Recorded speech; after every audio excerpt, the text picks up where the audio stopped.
stay a while and listen. Let me tell you about the grand adventure that's about to take place, full of noble knights and damsels in distress, a place of wonder and whimsy, a place where budding adventurers go forth on noble quests in the land of... Whoa, what kind of soft shit you talking about? Do you like seeing people getting their teeth kicked by muscle men? Or people in places being exploded by fireballs? Of course you do. Slaying the dragon and freeing the princess. More like ramming your fist down the dragon's throat and ruling the kingdom with an iron fist. Yeah, that's what you want. Big explosions, kicking ass and taking names.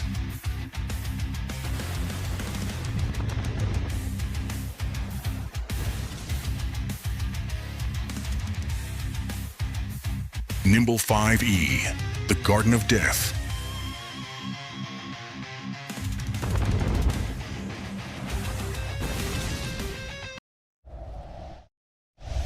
And hello everyone, it is I, your friend, streamer, longtime lover, Sabaton Liam. How are you going on this fine afternoon, evening, or no? Oh my good lord! Miss Angel Fire with the 8-month resub. You know what that means? We're almost at our Twitch baby. We need it to come up with a name for that Twitch baby. We're going to be parents, Angel. But hello, Angel, and hello, Sharkbait. How are you all going on this day, afternoon, evening, or night? Now, you may be all wondering, why is it we're doing 2 weeks in a row with Nimble? Well, that answer is simple. Unfortunately, we're going to have to cancel next week because Mr. Archer has prior engagements he needs to do. So we decided to do today, and I am over the moon for... Wait, no sound? You're at sound for the work. Okay. All good. Well, if someone in the chat can relay that, me and Angel are gonna have a Twitch baby soon. But yes, Archer has a prior commitment, so we are doing the Nimble tonight. Now, I hope you're all ready to get in on this as we peek in at what everyone else is listening to. Hello, dear friends. Hello. Oh no, it's Liam. Yeah, He's back. Quick, pretend you're his friends again. Stop making fun of him. Everyone hide. yes. So stop it, Sarah. And your kids. How's your Oh! wife? Why am I getting the shit for this? Because we all know you just pretend to like me. Yes, because you're the failure, remember? Where you get kicked Oh yeah, out I'm of the the group. failure. I'm being obliterated today. Well, welcome everyone to an impromptu session. We were going to play next week, but we moved it forward to this week so everyone can be in attendance. So I apologize in advance for any characters that have stupid names or shitty accents because I didn't revise my prep and might have to make some stuff up on the fly. But you probably won't notice unless they have like names like Bob or Jeff or something like that. Frank. Good old Carl. And so, let's begin. Welcome everyone to Dice of the Dead, where the dice decide who lives and who dies. I am, of course, your friendly but not necessarily benevolent GM, DG, and once again we are playing Nimble, a fast tactical RPG. Let's cue the music in 3, 2, 1.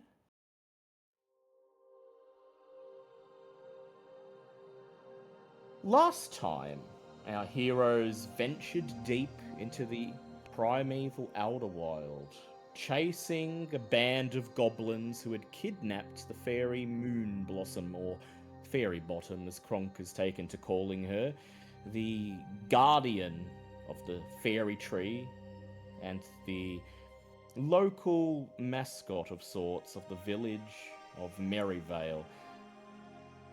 After some adventures in the woods, our heroes managed to defeat the goblins and rescue Moonblossom and returned to Merryvale triumphant, and were welcomed back as heroes, given free rooms at the inn and treated to a night of raucous festivities. all in preparation for the even more raucous festivities that are to take place today. For this morning, you wake up bright and early. The morning sun streaming in through the windows of the inn, and already you can hear the town square outside is bustling with activity, for today is the day of Merryvale's famous Harvest Festival. The villagers must have woken up at the crack of dawn and set about getting everything ready. A quick peek out the window into the town square reveals dozens of villagers going back and forth, to and fro, moving props, stands, and activities into place. 2 halflings from somewhere out of town, carrying between them a giant keg of wine or beer and setting it in place in the shadow of the fairy tree.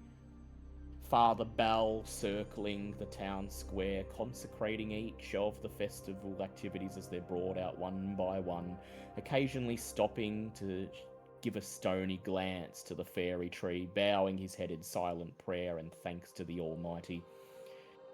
And because you guys are the heroes of Merryvale, you're treated to a big hero's breakfast on the house. As you descend down into the Valley's Rest Inn proper, Marla Homebrew is there, a broad smile on her face, wearing an apron that is spattered and stained with all sorts of foodstuffs. And she gestures towards the corner where 3 tables have been pushed together and a giant spread has been laid out for you. Bacon, eggs, tureens of various gravies and sauces. No expenses spared. So, do you tuck in? What do you choose for your first breakfast of heroes? Crunk likes eggs and bacon. He just starts hoeing in and essentially grabbing nearly all of the eggs and bacon. I don't feel like you need to hold back, says Marla Homebrew. I spared no expense for our heroes, and, well, there'll be much more to drink and eat later during the festivities, so, no need to restrain yourself, love. As soon as Crunk hears that, it's like a scene from Tasmanian Devil eating food, and you just see bits of food just flying off everywhere. See Marla Homebrew exchange a glance with her 2 daughters, Ruby and Pearl, and they almost look like, as they watch you eat, as they watch you devour and make a mess, that they want to start a food fight, and she just silently shakes her head, telling them to watch but not do what you do. And then she gestures to Kale and Cass to pull out a chair and asks them if there's anything they'd like with their breakfast.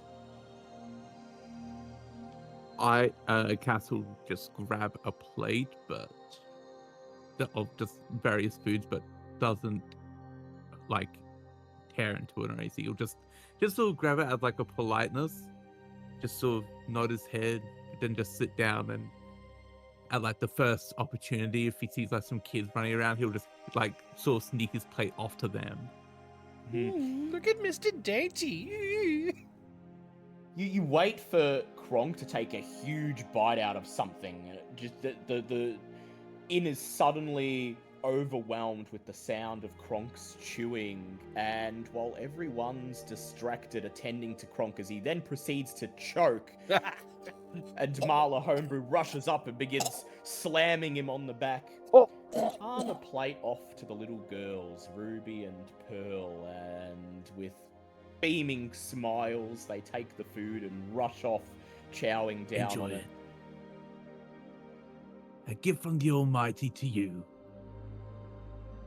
And Kale, our resident wilderness expert, do you normally tuck down to a breakfast like this, or do you prefer some more wild fare?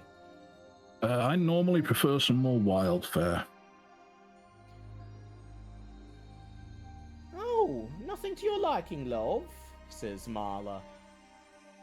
I suppose I could get a plate of berries or figs or something out here for you, or maybe during the festival you'd like to sample some of the local delicacies, you know?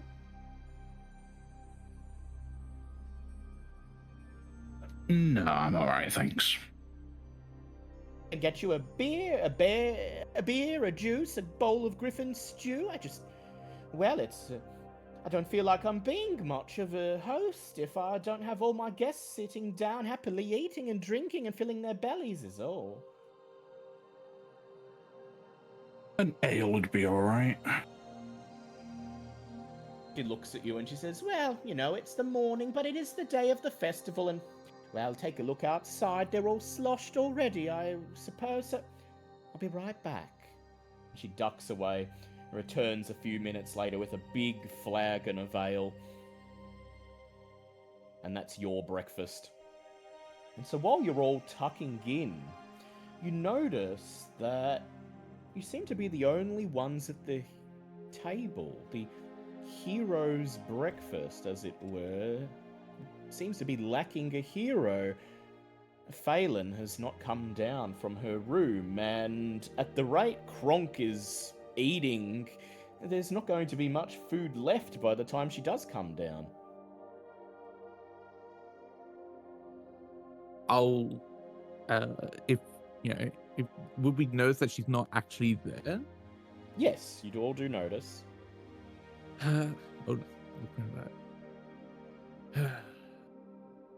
So where is our rogue anyway? Did she sneak off again? Anyone notice her come down? I didn't see her come down. I think she's still upstairs. I will. Go ahead. Oh no! What was? Oh, as Kronk finishes that, Marla was just gonna smile and look at you and say, yes, poor thing. Retired very late last night, she did, during all the partying. Never seen dainty elf like that put down that many flagons of ale. I looked in on her bedroom this morning, and there was what I assume to be her bundled up under all those sheets, and, well, poor thing will probably be sleeping until well into the afternoon. I better go up and cure her hangover. And I'll just sort of get up and make my way up the stairs to a room. Just sort of knock on the door and be like,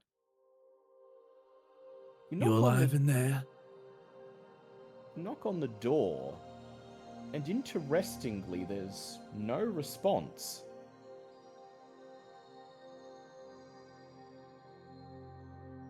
If I have to bring you back from the dead from alcohol poisoning, I swear to whatever god will listen. And I'll just knock like a couple of times, a little bit more heavier. As your fist bangs on the door,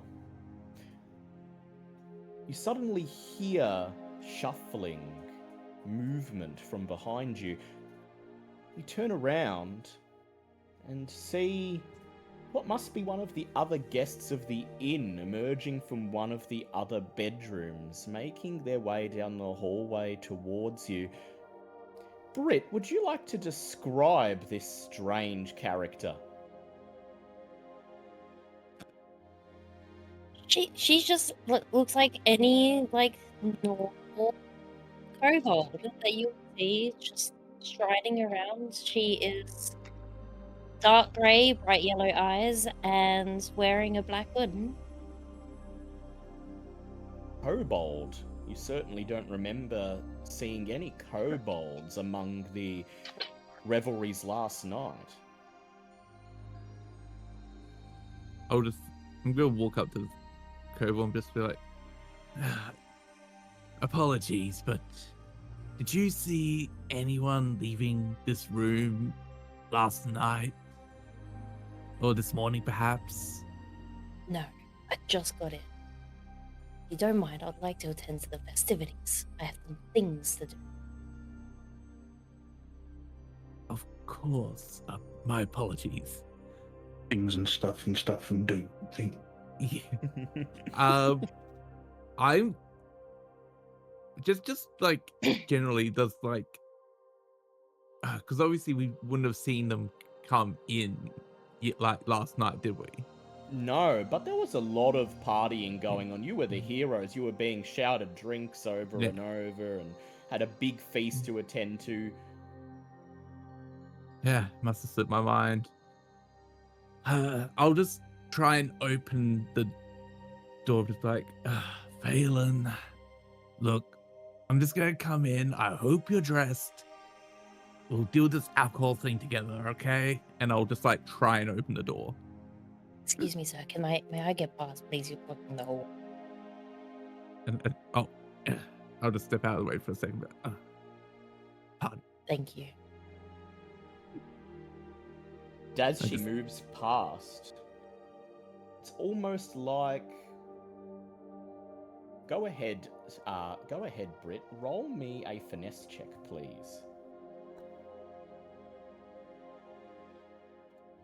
One second, I forgot to have my phone open. We are professionals. Professional. Professional content creators here. Unprofessional. What's a good stream Ew. of podcast without any sort of technical difficulty? How'd we It's do an on that? 18. That's an 18. So this little kobold pushes past you, Cass, and you don't see her do anything, but when she's moved past and you go to open the door to Phelan's room, you find it quite tightly locked.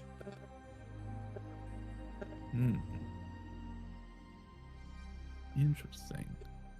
Are all the doors like? Do all the doors in the tavern have a lock on them?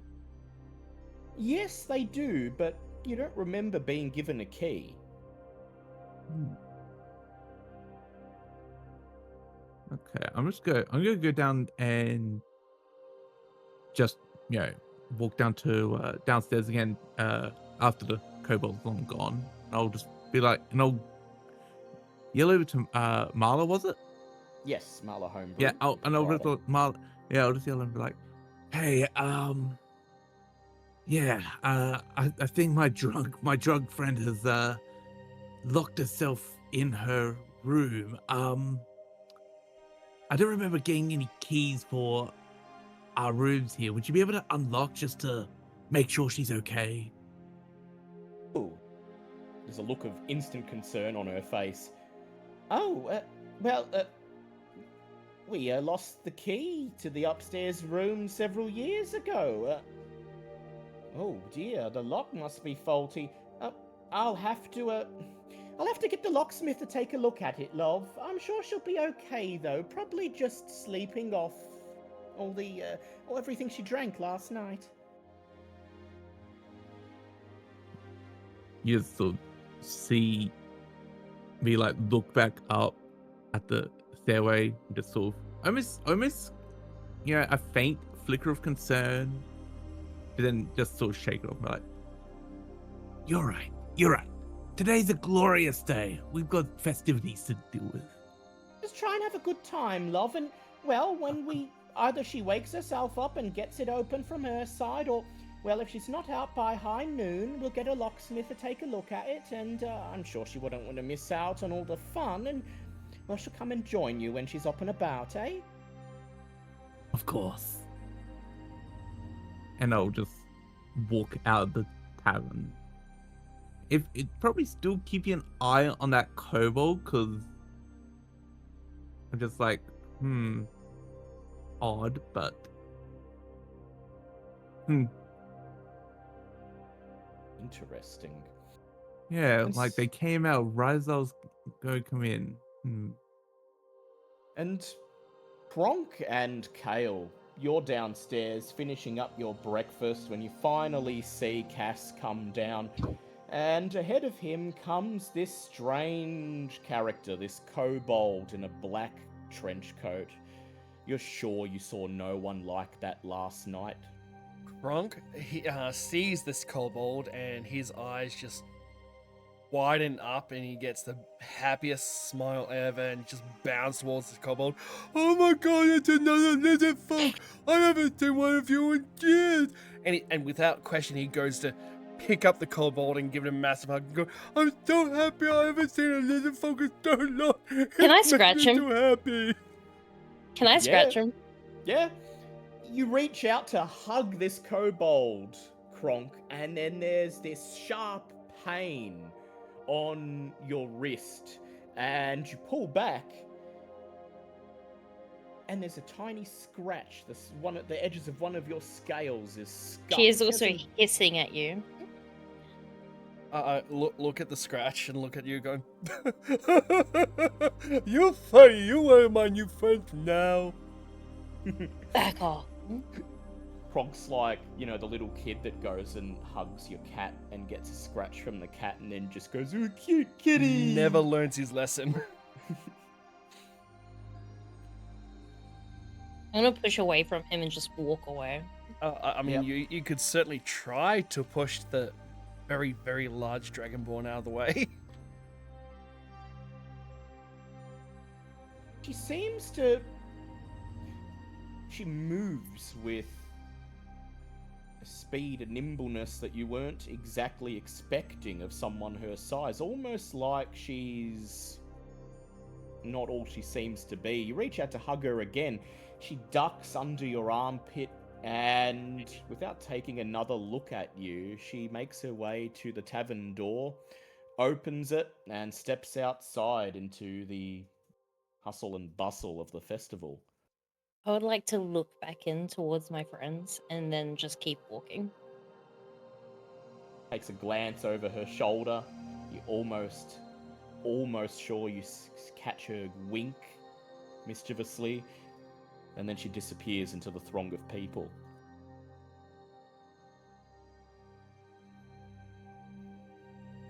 You seem to have enjoyed your breakfast, says Marla, and she comes and starts gathering up the empty plates. She looks over at Kronk and says, "Strange, I put out enough food here for 4 or 5 people, and yet you've got all the empty plates stacked in front of you, love." 4 or 5 people or 1 Kronk. That was very yummy. Have you got seconds? Well, it'll take me quite a bit of time to scrounge up some more ingredients after all you've been through, but I tell you what, the festival should be getting in full swing right about now. There'll be lots of local delicacies and fun and games for you to try, so... She slaps you on the shoulder like an overbearing mother and says, "Well, best you get up and meet the day with a smile and have a good time. You've earned it, for sure, after everything you've done for us."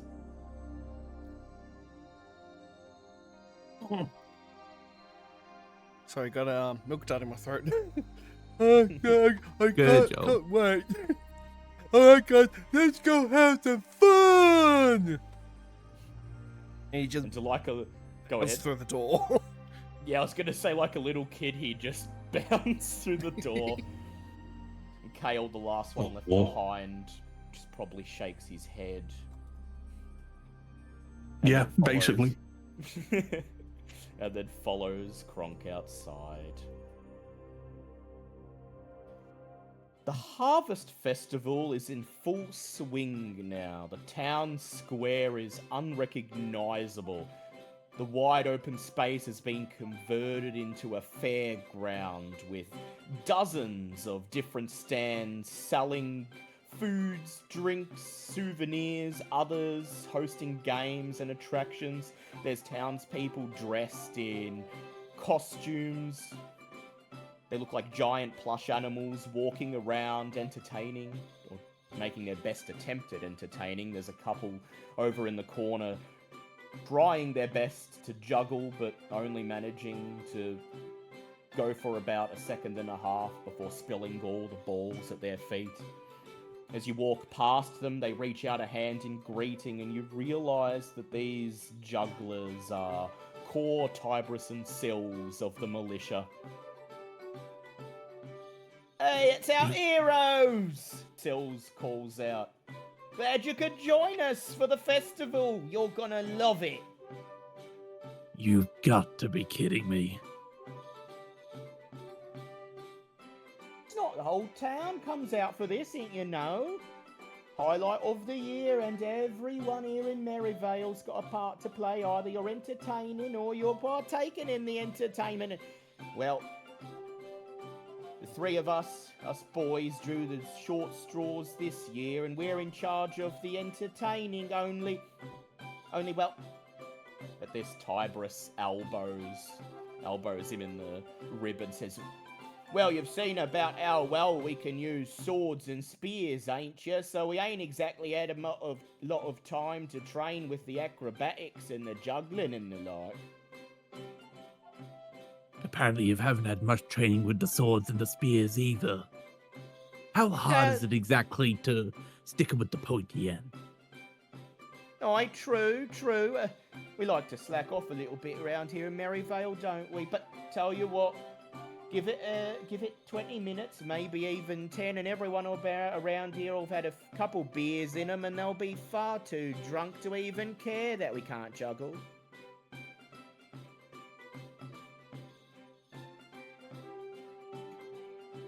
There's just a kobold in the corner taking notes on their conversation because I'm like, people who can't juggle, hey, juggling competition, maybe not. Make sure you Kronk doesn't see you. Sills just comes up to you, Cass, and he slaps you on the shoulder like a friend and says, "Anyway, enjoy yourselves, mate. We don't often get out of towners of your caliber anyway here for the festival, and well, look around. You're sort of the guests of honor. You can walk up to any stand you like and be surprised if they don't try to force something into your hands as a gift." I'll just turn around. I'll just sort of take his hand off my shoulder and be like, and may the Almighty bless your juggling, because gods do you need it. And I'll just do like a very quick, cross in the air and mutter a prayer. Tiberius shakes his head, looking forlornly at the other two militiamen. "Yeah, the grace of the Almighty is probably the only reason neither of them's pronged themselves in the foot with their spears at this point. Anyway, have a look around. I'm sure there'll be something at this festival even a man of the Almighty like you would enjoy." He starts to point at the various activities and stalls around the town square. "Look, you've got the pie eating contest setting up over there, and right next to it there's the ale drinking contest, and oh, look at that over there. See the ring in the middle? That's where they'll be doing the goblin toss, and oh, on the edge of the square over there, see that little paddock they got set up? That'll be the giant boar rodeo, and at this, he exchanges a brief look with Kale, and he says, "Oh, and over there for you, Mr. Kale, look, they're getting the targets out right now. They're setting up the archery range for the archery competition, they are." It's all just so much fun. I can't wait to go see everything, talk to everyone, make so many friends. Aye, that's the day for it, Kronk. This is the day for it. Cass is just looking more and more depressed as the day's going on. He is at the moment he's woken up on the wrong side of the war. At the moment, it's like a mother leading its child on a leash. Basically. It's like, please. Almighty. G'day, or how many people can I pickpocket? Ah, yes, go ahead, roll me a finesse roll, please, Miss Kobold, in quotation marks. Natural 20 for a 25. Oh, Good So, fucking God. So as you're gumming jaws with the militiaman, the kobold in the trench coat is silently making her way through the crowd. She singles out the patrons who are already far too drunk, even though it's still fairly early in the morning, and relieves them of their worldly possessions. And after circling the town square only twice, Britt, your kobold finds her pockets a bit heavier and has liberated, well, what you rolled in gold coins. Yeah. So the festival is at your fingertips, adventurers. How would you like to spend this exciting day? Kronk is literally foaming at the mouth because he's not sure which stall to see first. He's just go- Decision paralysis. I want to go here. No, I want to go here. No, I want to go there. I don't know. Ah! And he's just running back and forth, back and forth, back and forth, not knowing. He's pretty much waiting for like anyone going, come over here. Go ahead then, Kronk, and roll me a d6, please. A And we'll D- see what catches your attention first. That is a 5. You there, says a gruff voice. You look like you've got a bit of muscle behind you. Yeah. You turn around and find yourself face to face with a broad-shouldered but very short farmer. He's standing at the gate to a big oval-shaped paddock on the edge of the town square, and beyond him you can see several large boars frolicking in the mud, wrestling with each other, nuzzling each other. A couple of them have riders astride them, and you watch as one by one they scream and are thrown off their mounts, collapsing in heaps in the mud.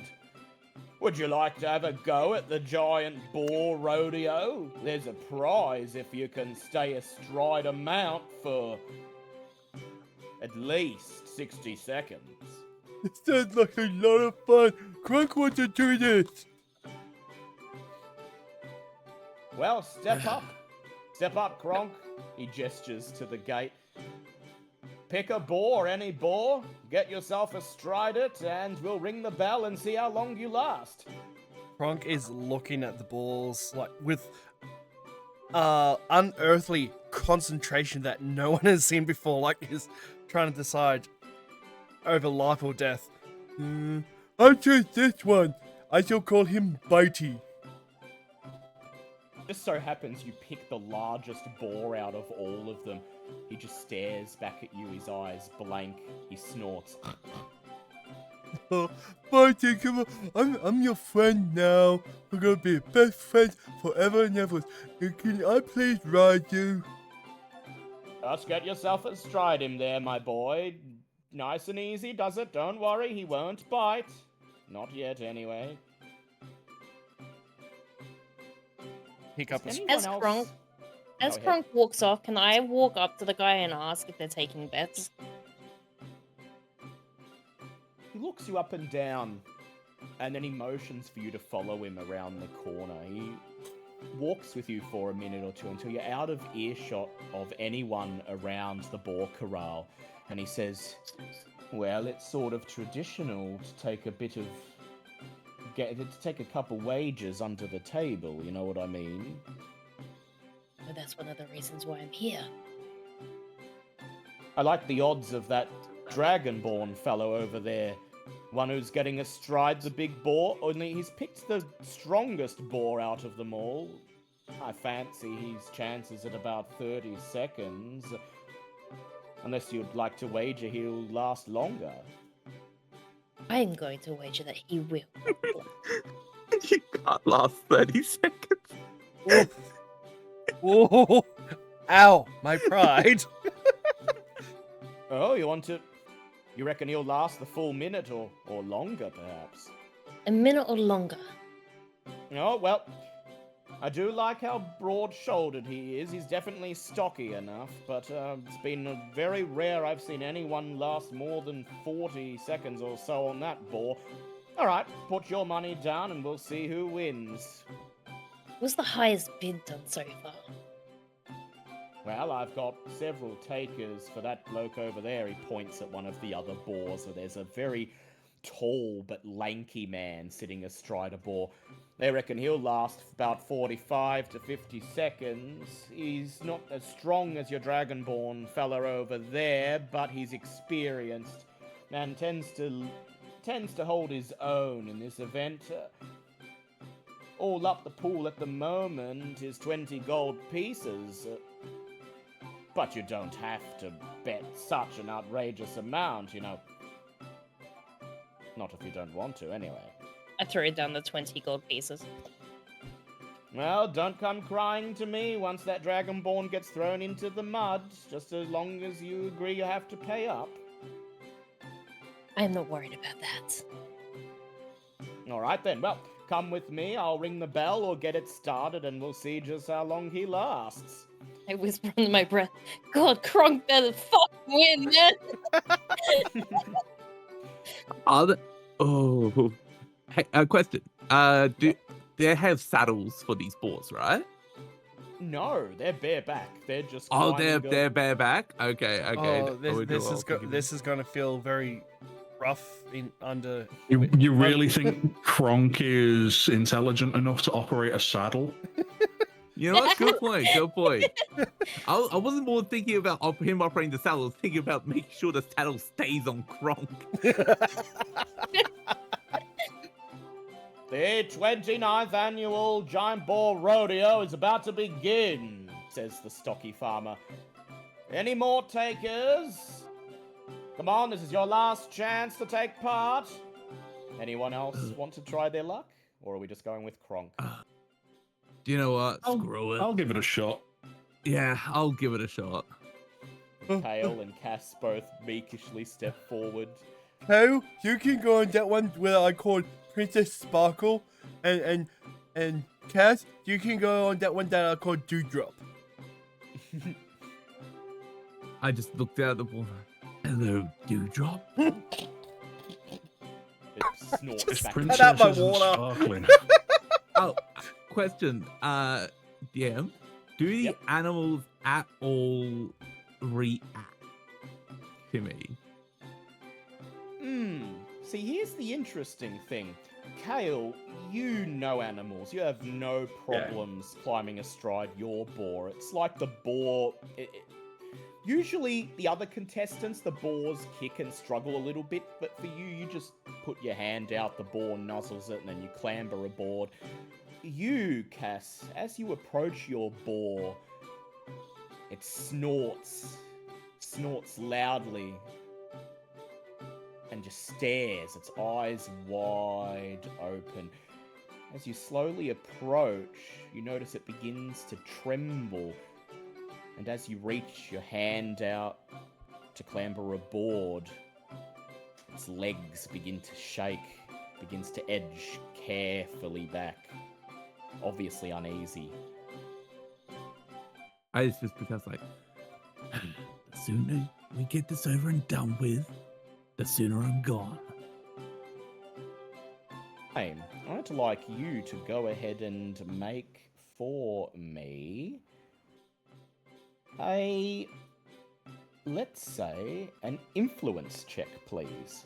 For who, sorry? For me? For you, yes. Or Naturecraft. You can choose either. Absolutely not Naturecraft. Alright. So that will be... Let's get the dice up. D20, so D20 plus 5. 13. 13. You reach out, place your hand on the boar's flank, and it just freezes solid, still staring, not even blinking. It does not move as you slide up onto its back, almost as if it's resigned to fate. It's breathing shallow, high. That's it. Climb aboard. Easy does it. Careful not to hurt them. Don't pull too hard on their on their scruff there, you know. All right. Everyone's aboard. We'll begin in 3, 2, 1. A loud bell rings and the boars set off, bucking, running, trying their best to throw you off. Kronk, roll me a d4, please. A D4? Wait, a D4. Got every other dice in the sun, but all of this. A D4. I just. Oh, there it Pyramid is. one. One you don't want to step on. Yes. That's a painful 3. one. The large boar prances in place, stomping its hooves in the mud, trying desperately to shake you off. You grip on for dear life. Go ahead and make me a might roll. Ooh. That is a 16 plus 5, so 21. Oh, he's going to come. Oh, no. Oh, and he's still astride it, calls out the farmer. The boar finally stops trying to throw you off, and you're still seated proudly on its back. Go, Bitey! Kale, go ahead, roll me a d4.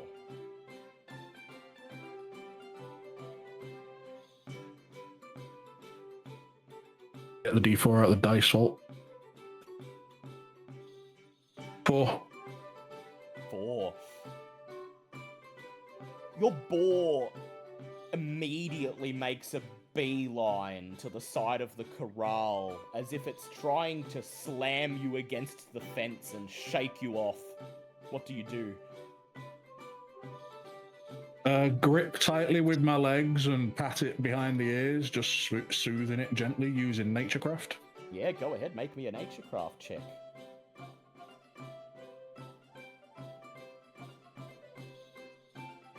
It's an 18.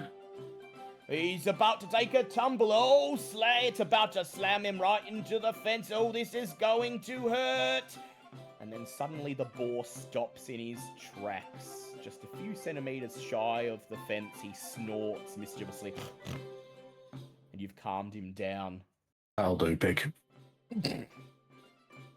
And Cass, you don't get to roll, unfortunately, because your boar is uneasy. Yep, no problem.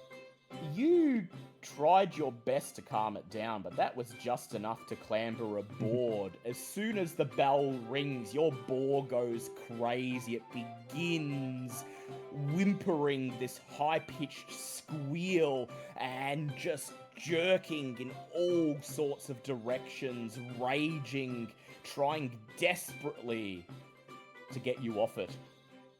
What do you do? I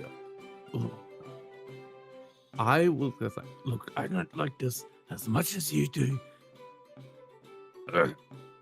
Calm down. And also just pull on the back of his neck just to try and get to heal. Feel almost like you're trying to like just get a horse to just hold up. But since I've got no experience with boars, I'm just thinking maybe the same thing will work. Just fucking stop, damn it. Go ahead and make me a might check with disadvantage. Yep. Alright. 20. And might is at +3. Let's see. What do I get? Oh, that is a 12. Gripping the boar as tightly as you are seems to only aggravate it further. It lets out one more high-pitched squeal, and then the next thing you know, you're lying on your back in the mud, your body aching. Oh, and he's down! Shouts the farmer. I just You hear laughing in the sidelines. Well, this feels familiar. At least he's as happy as a pig in shit. I use minor magic just to click with radiant to just clean myself up a bit. Make yourself and a bit more dignified as you just get all the mud off me. Make your way to the edge of the corral and feel a bit better knowing you're not the only one who's been thrown off. Better luck next time, shouts the farmer. And we're getting to the end of it now. So glad I didn't bet on him. Go ahead, Cass. I was just gonna say, like, I just look at the farm, like, guess I don't have an affinity with animals anymore. And you just sort of see, he just sort of sees Cass as, like, even though he's smiling, just the corner of his mouth is not, like, the smile doesn't meet the eyes, if that makes sense. He's just very, like, Most of the other contestants have been thrown off by now. There's only 2 left. Kale and Crunk, each of them still astride their boars, which means that Well, the two of you are competing against each other. And it's the wild man and the dragonborn, shouts the farmer, who will outlast as we get to the 50-second mark, and they're both still astride their mounts. Some people in the crowd going to be very happy or very angry, depending on what happens next. Let's kick it up a notch. Another bell rings louder than the previous one, and the two boars set off running in circles around the corral, trying to throw you off by taking sharp corners. Kale and Kronk, I would like both of you to make strength saves. Or saved, is it just normal like might check? Yep, just roll your strength. No, it's not might, it's just your base strength. Base strength, okay. Okay, that is a 19. 16. 16. It looks like Kronk's holding on a bit tighter. Kale, you feel your grip starting to loosen a little bit. You're still riding the boar, but it takes a jerk around the corner of the corral and your fingers slip through its fur. You're now holding on with your knees only, and you're starting to wobble slightly to the left, slightly to the right. You feel yourself starting to become unseated. Do you have any last-ditched efforts to put this in the bag? Could I do a nature craft check to try and calm the boar further? You sure can, but it will be with disadvantage because you are already doing as best you can to get to this point. Alright, so that's a 13 is my lowest. 13 is your lowest. You whisper something that seems to soothe the boar, makes it slow down just enough that you're able to sit yourself straight back up, clutch your fingers back into its fur, and feel firmly in place. So, Kobold, it's up to you. You've got money on this game, and it looked like Kronk was going to win, but then you watched as Kale fixed his posture, seated himself back up, wrapped his hands back around the boar's scruffy mane, and now it looks like he's in for the long haul. In fact, it's Kronk, so happily laughing, enjoying himself like a child, that looks like he's going to fall off, not because the boar throws him off, but because he is so infected with raucous laughter that it looks like any second he's going to forget he's in a competition and just slide right off his mount's back. Is there anything you'd like to do to even the odds back in Kronk's favour? Or are you going to let Kale take this home? I have two thoughts on this. Either I could yell out to Kronk and tell him to stay focused, which he will listen to another dragon, or I can throw a rock at Kale's boar. I think that second one sounds much more cheaty, don't you? I do. And it was the first one that came to my mind. Go ahead, roll me a finesse roll, and it must beat the 16 that Kale rolled on his nature craft. Chance to like that anyone notices this at all? Oh, that's what her roll is to figure out. Ah, I okay. really hope it goes well. What's my finesse again? Is it 5? Okay. Ref. How much did I have to beat? 16. I got a 14. 14. You edge towards the fence and kneel down while everyone's glued to the rodeo. You wait for the crowd to loudly gasp as Kale nearly gets dethroned again, and then you scoop a pebble up off the ground, take a second to aim, and just as you raise your hand to throw it, you feel the grip of the farmer on your shoulder. Careful now, no outside distractions, he says. Just looking at the rocks. They look cool. And then the so you have crowd a hint of the tism. And then the crowd gasps one more time as Kronk slides off the back of his boar and lands in the mud.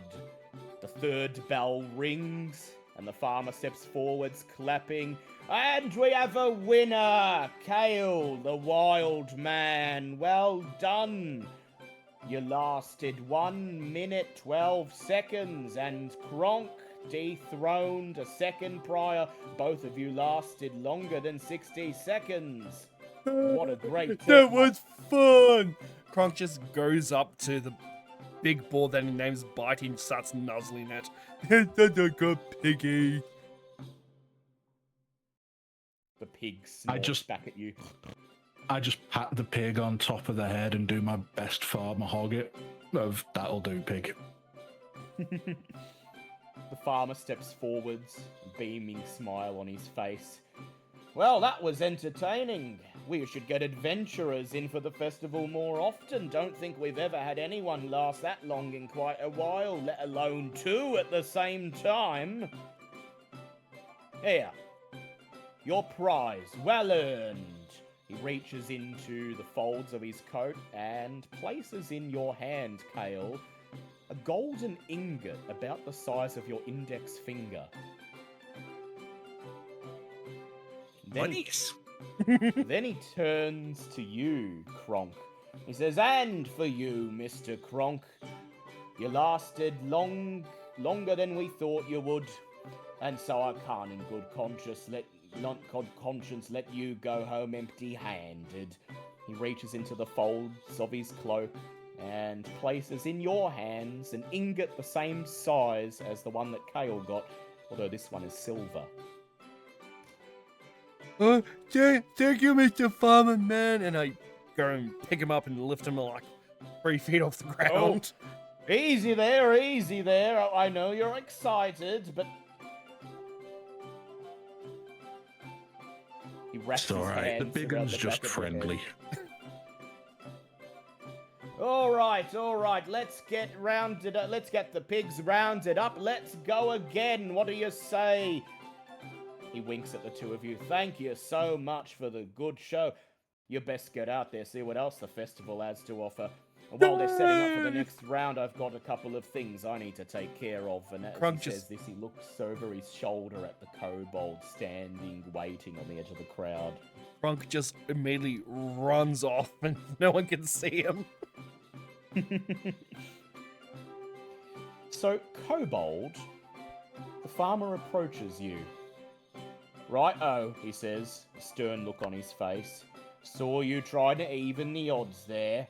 Won't hold it against you, being an out-of-towner and all. The ways of you out-of-towners are sometimes very strange, and given that it's the festival, I'll turn a blind eye to it.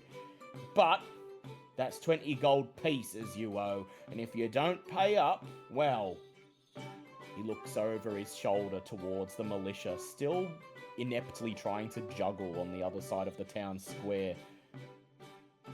We'll have to take it to the town guards and see what they say. If you don't recall, I said it's more. I never said he would win. Go ahead and make me an influence check, please. This damn kobold's a lawyer. 15. 15. The farmer just sighs, he shakes his head. Looks like he's got better things to do than to argue with out-of-towners. Alright, look, you're lucky I got a lot of takings on those two, so how about we call it even and go half-half? I'll give you 10 gold pieces and you say nothing more about it. I guess it's better than nothing. And I'll be in half a mind to tell the other festival folk to keep an eye on you, so don't try anything funny, mind. You just enjoy yourself the rest of this day. Me hoping I had some freaking alcohol or some potions in my pocket to give him. Someone's in trouble. Not the You might have Pobo. You might have something in your pocket. If you want, you can go ahead and roll me a finesse check.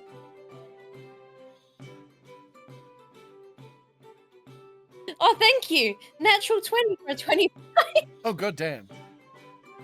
You reach into your pocket and you pull out a small crystal bottle filled with some brightly coloured liquid that you pilfered off someone in the crowd before. You don't know what it is, but it looks like it could be valuable. Will you take this in exchange for a quiet? Hey, I suppose there are worse things a man could do, he says. He winks. Says, all right, it's a deal. He holds out a beefy hand, offers a shake. I won't say nothing or my name ain't Farmer Ogden. Just, I'll hold you to your word. Just try to stay away from the boar rodeos for the rest of today, hey? Deal. You shake on it. He pats you on the shoulder like he's suddenly your best friend, and then you turn and disappear once more into the crowd. By any chance, would any of us have seen this? Maybe you, because you exited the rodeo early, so you can go ahead and make an insight check or a perception check. He said,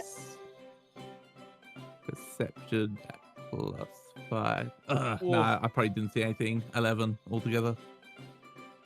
You've tried to keep an eye on the kobold, but when she walks off with the farmer, you lose track of her as they disappear into a throng of people. But when you see the farmer come back out, he's looking far happier. And twirling between his fingers, you see a small crystal bottle. He stops, holds it up to the sun to take a good look at it, and then, seemingly pleased with himself, slides it into his coat pocket.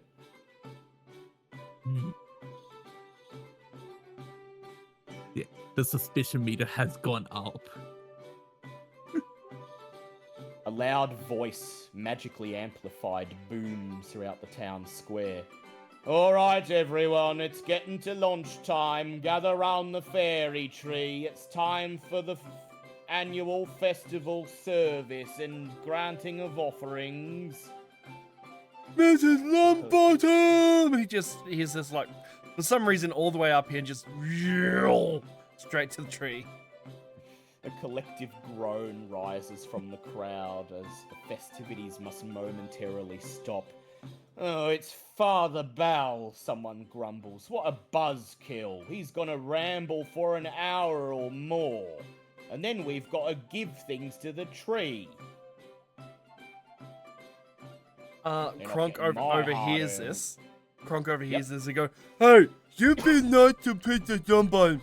She's a very kind and giving fairy. You give her some goddamn respect! And he just like softly rages. Because he really likes Fairy Longbottom. I'm just gonna put my hand on your shoulder and be like, big guy, they're talking about the priest, not the fairy. You're fine. They're not angry at her, they're angry at him. Oh, that's okay. Okay, you yell at funny stupid man. It's fine then. Nonetheless, the town folks' mouths drop open. They just exchange worried glances. Then one of them looks back at you. Kronk, he takes a second or two to size you up, dwarved by your sheer height, and he says, well, it's just there's a tithe every year, you know. 1 gold coin at the root of the tree. And we was doing a bit of grumbling, that's all. Oh, okay. Take a look, you've seen how the crops are doing, all this overgrowth. Times are hard this year. And Kronk just points in the direction of the old mill section, going, well, what about over there? We were told something bad is going on over here. Because just remembering from the first session, I thought you mentioned that like this section Yes, was it like was. overgrown. Yes, indeed. Almost like the crops are being choked Did I under jump scare the you? overgrowth. Yeah, I bet I The did. villagers hang their heads. One of them, the one on the left, shakes his head in shame. Oh, we thought we'd seen all the trouble we was gonna get when those goblins started marauding outside of town. Then the plants started growing out of control, and it's like the crops don't want to grow because the other plants are keeping him choked down, trying to force them back into the earth. Father Bell says it's because we haven't given enough grace to the tree this year. Says we should make up for it by giving double what we usually give. Load of horse cock that, says the other villager. Everyone knows the Almighty's got nothing to do with plants. Must be something the goblins are doing in the woods. Should get some adventurers in to wipe out the whole lot of them, they should. Never mind what Father Bell says. I'd be a little careful what you say. The Almighty has plans for everything, after all. Perhaps this is just a message from him.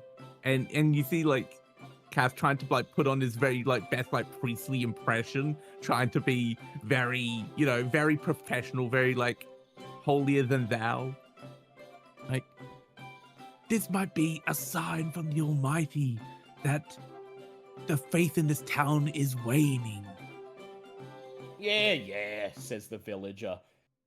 His friend next to him shudders. Maybe not the tithe, though. I think maybe our good father here is maybe getting a little bit of greed in him. Oh, I can agree with that, but who are we to say what the Almighty wants? Or whether it's what he really wants? Come on, he says to his friend. Let's go hear Father Bell's speech, and no more talking of priests. A whole lot of them give me the willies, and the two of them seem to shudder as they step away from you. Who knows what he wants? And I'll just sort of pace behind them to listen to the father's speech. Suddenly, the square is quiet, and for the first time, you set your eyes on Father Bell as he steps out from the crowd and stands in the shadow of the fairy tree. Father Bell is quite old, almost hunched over with age, and he has a long grey beard that nearly touches the ground. He seems to take in the sight of the crowds gathered before him, silently judging each and every one gathered, his eyes narrowing. And you feel his gaze wash over you.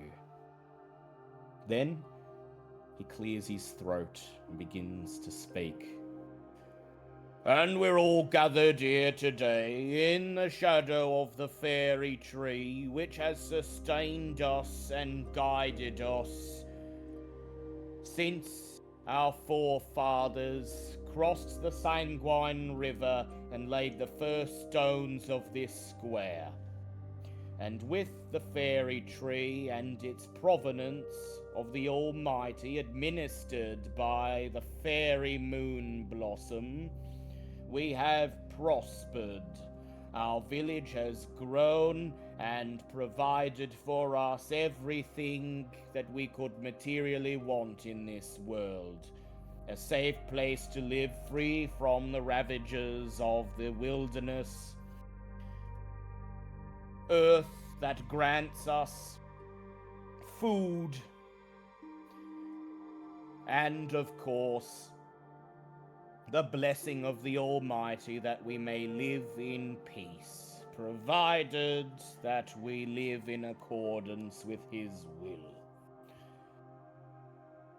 Just as the Burkle clans, the Great Dwarves, the Black Sun Empire, and all that came before them recognized the sanctity of this fairy tree and the power of the Almighty channeled through it, so we do today.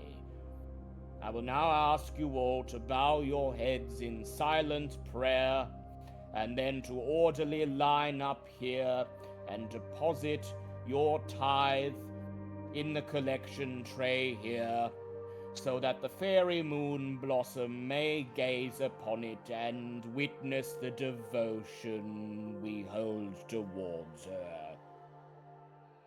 And then he takes a step back, and the people around you bow their heads, some of them whispering, muttering under their breath, wishing that the service would hurry up so they could get back to partying and drinking. Does anyone do anything during this minute of silent prayer? Everyone's going up to put money in the tithe container or whatever, right? Indeed they are. There's a line already forming leading up to the base of the tree. I'm going to go up, walk up as if I'm going to put in my own money, but I'm going to subtly touch the tithe container, and with minor magic, I want to try and make cracks appear all over it, as if it's a sign from the Almighty that this is wrong. Go ahead and make an Arcana check for me. Alrighty. Oh god, straight roll. Let's go, straight roll. 7. God, my dice are not kind to me tonight. You feel your magic wane as your fingers touch the collection tray. Father Bell may look old and decrepit, but you get the impression he's certainly a practiced spellcaster, and you get the second impression that perhaps someone's tried something like this before, for powerful protective enchantments have been placed over the collection tray. Clever bastard. I see that you two are a man of the Almighty, says Father Bell, approaching you. Perhaps a little different than you. As a servant of the one above, you of course are exempt from the tithe. But them? And I just look at the line of people and just where does the money go exactly? Priest to priest. It goes to the shrine, of course, to keep it maintained, to pay for its upkeep, and he leans in closer and lowers his voice. And some of it gets put away for rainy days, for when times are hard, as I'm sure you've noticed they currently are. What with the Almighty finding disfavor with the village and causing the plants to grow unchecked and setting the goblins upon us.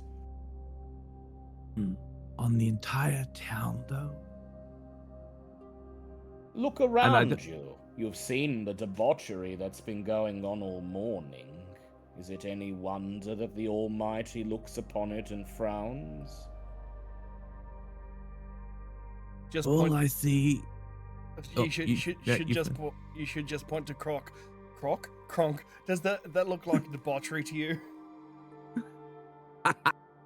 No, I'll just go look at it well, all I see is a bunch of farmers, tradesfolk, 3 extremely untrained militiamen, just trying to live their lives.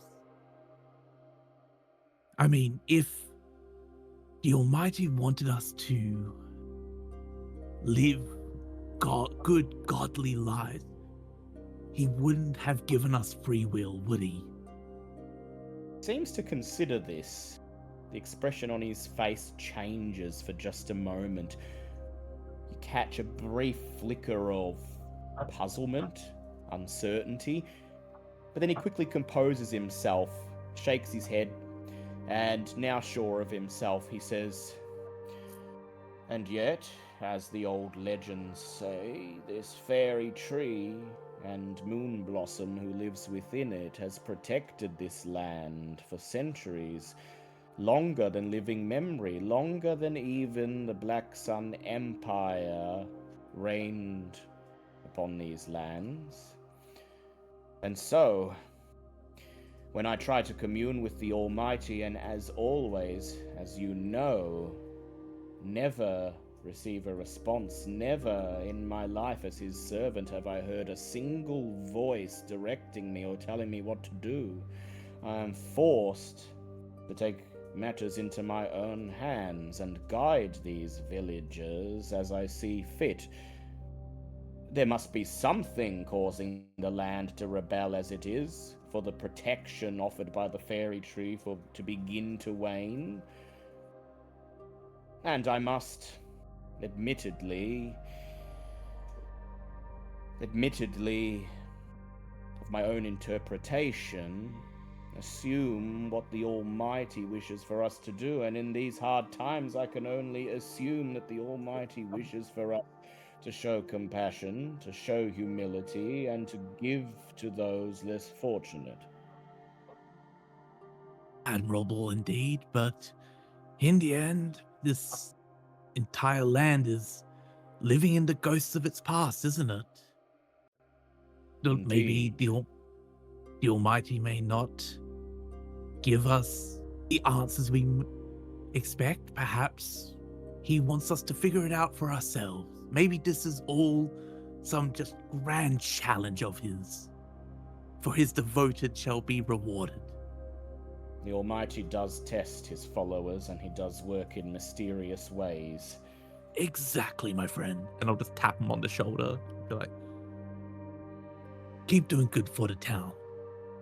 As you tap him, Father Bell leans in even closer, and he all but whispers in your ear.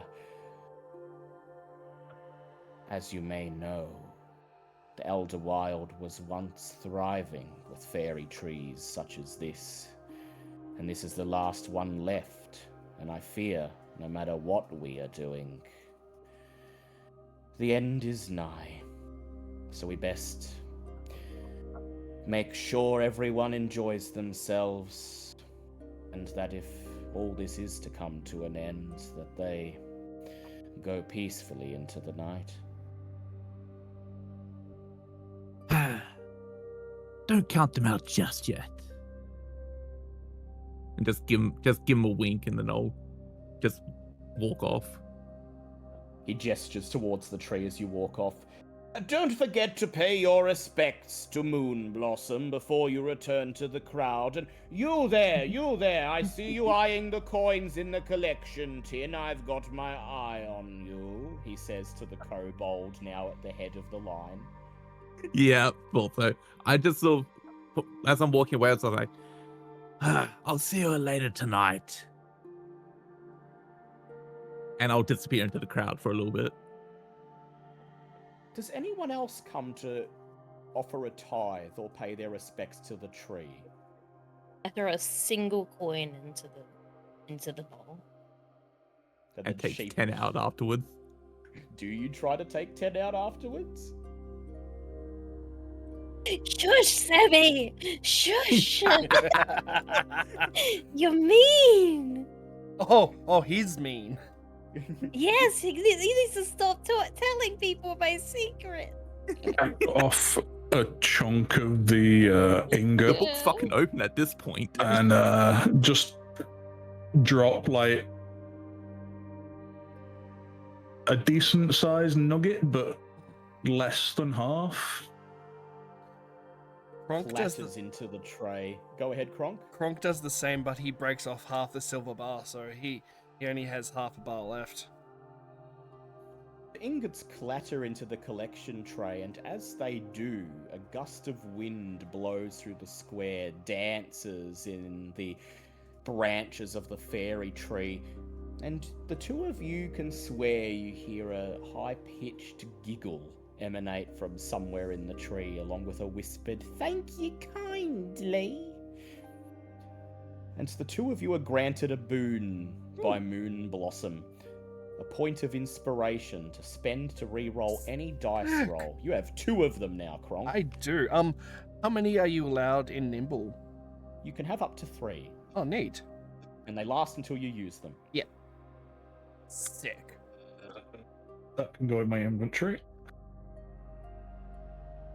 You, Kobold, you're going to creep forward, and you're eyeing those coins in the collection tray. Bear in mind, this collection tray is placed in the shadow of the tree, and there is an entire town square of people gathered if you try to filch any of those coins, there is a fairly decent chance they will see you. But you're confident at what you do. Are you going to try anyway? I want to, but I don't think I will this time. Oh, what's the matter? I'm about to get chased out of the fucking town. Jail is just a room. And Cass Mate. would murder me if he saw me take out of it. You've made Cass is just like, I fucking knew it. You've made some good money today, so you feel satisfied, and you take a step back, returning to the crowd. And as you slide back into the crowd, right next to Kronk, Kale, and Cass, suddenly, all hell breaks loose. Gasps ring out through the crowd. Someone screams, and then another person screams, and then the town square is a din of voices as the ground beneath your feet begins to rumble and shake. Soon the din of voices are drowned out in the sound of rumbling rock, as if the earth itself is roaring in anger. And then just as suddenly as it started, it stops. All is silent once more, save for the panicked whispers of the crowd. What was that? An earthquake? What's happening? Did we offend the tree? Did we offend the tree? I call for order, says Father Bell, raising his hand to silence the crowd. But before he can say any more, there's a high-pitched scream. Behind you, the crowd disperses, and you see two young girls, Ruby and Pearl Homebrew, the innkeeper's daughters, rushing forwards through the town square, their skin pockmarked with scratches, scrapes, their hair disheveled, their clothes torn, bits of bark and leaves dangling off them. They immediately rush straight towards Kronk, and the two of them wrap their arms around each of his legs, bury their faces in his scales, and begin to cry. The crowd round you hushes, suddenly quiet once more. What's the matter? What happened? Girls sob, and then the slightly older one, Ruby, raises her face.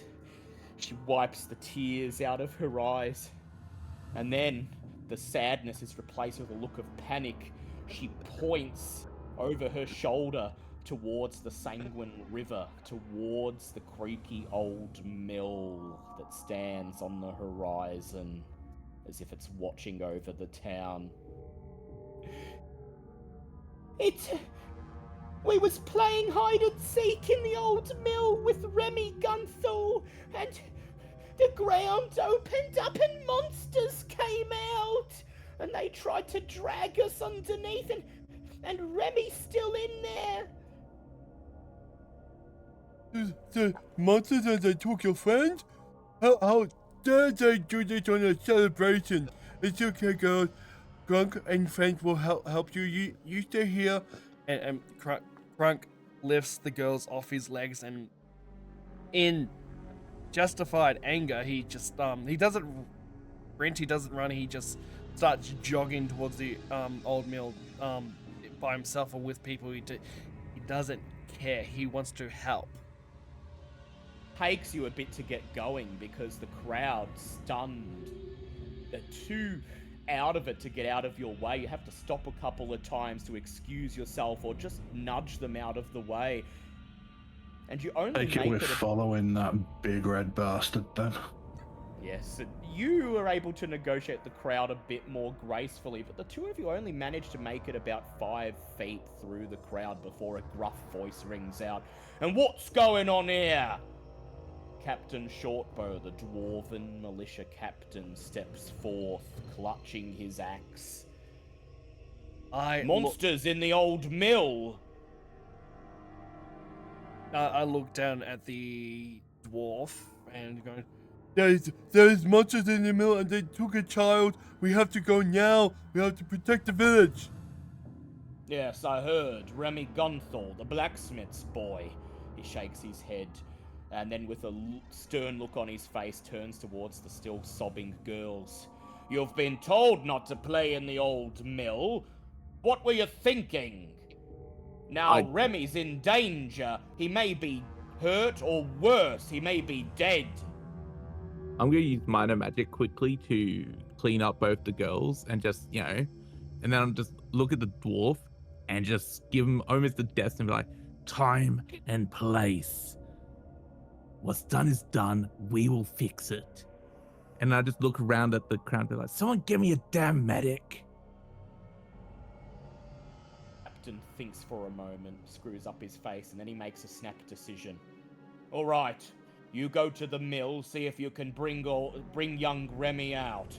I'll have the militia keep order here, and well, if you do get him out, come back to me, and there'll be a reward in it for you.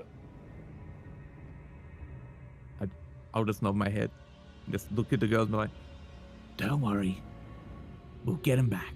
I promise. All right, order, he calls out. Sills, Core, over there. Make sure nobody gets out of the square. And then he steps aside to let you all through. You begin to make your way down the main street, past Mayor Till's Manor, and you reach the wooden bridge over the Sanguine River when the three of you notice that the kobold is matching your step, chasing after you. And there's still no sign of Phelan. What are you doing here, little kobold? We don't even know. Are you coming to help? Where the fuck is that damn elf? It's me, you fucking dummy. Huh? At Who do this you point, think I has just been kneel down. like following you this entire time, making bets? I just kneeled down and be like, I assumed, but I didn't want to be accusatory, You're going to explain this afterwards, yeah?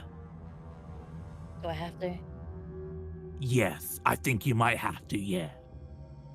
Frank is still confused. Afterwards, though, we've got some kids to save. Frank is still confused because you're saying like you don't know, right? Remember, Frank is as stupid as a 5-year-old child. Oh, I think that's an insult to a 5-year-old. Can I grab Kronk's hand and ask if his arm is okay from the scratch I gave him? Yeah, you didn't break his skin. It's just a scuff more than anything. No, Are you okay, Kronk? no, I'm okay. It tickled a little bit. Okay, I'm glad I didn't hurt you. I'm sorry. No, it's okay. We should probably go save that child now, shouldn't we? Yes, we should.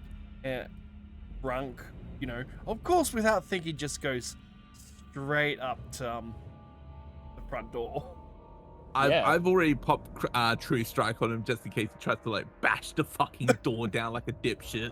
Yeah, you just slap him. You just slap him on the back as he runs ahead. Basically. The festival went on longer than it seemed to. Time flies when you're having fun, and so as you approach the old mill, you can't help but notice that it suddenly seems much later in the day. The sun is lower in the sky, the clouds have turned a deep purple, and as you approach the old mill, it casts a long shadow over the dirt road. The weathered stone windmill stands on the edge of the Sanguine River, still creaking along after decades of use. It no longer grinds grain, and its windows and doors are boarded up. The building looks forlorn, sad. If it were a living thing, it would be a corpse. And Kronk immediately rushes for the front door, determined to get inside and rescue the child that may be trapped within. Kronk, Yes. I would like you to make a perception check with disadvantage, please, as you run to that door, your attention singularly captured by it. Alright. No perception, so this is a straight number. 7. 7. You run up, you climb the first cracked stone step, and just about get to the second one when suddenly the earth beneath your feet shudders, and the stone in front of you is rent asunder as a great thorny vine breaks through the earth and whips towards you, wrapping its tip around the door to hold it in place. Go ahead and make me a dex save, Kronk. Just a normal one? Just a normal one. That is a... That's on angle, sorry. Oh, Don't mind us. Hey, died. that is a dirty 20. Dirty 20. Snap! You jump back just as it whips at you, one of its thorns grazing your skin for 3 damage. Oof. But it could have been much worse. The vine seems to dance in front of you mockingly for a second before it wraps itself tightly around the door handle, barring the great wooden doors in place. May I rage, and smack the living shit out of this vine? You sure Would I can. help by any chance? Can I go Well, you've around the already- building? You've already Can given I- him True Strike. Kale, yep, yeah. you go first. Kale, Yeah. go first. I was gonna say, can we get to like either these stairs or these stairs and leave just Kronk playing with the vine? Yeah, so while Kronk's That's a good point. almost getting knocked off his feet, you notice that there is a second path going around the right-hand side of the building. From here, you can see what seems to be a rise going up the hill, and at the end of it, a staircase that leads up to a side door on the second floor of the mill. On the other side, to the left, is the river. The water wheel no longer spins, but you can just see, wedged in a crack behind it, a single window on the first floor. Since it's right behind the water wheel, this one hasn't been boarded up. It would have been quite hard for the townsfolk to get to it. It would be hard for you to get to it, but if you could, that'd be an alternate way in as well.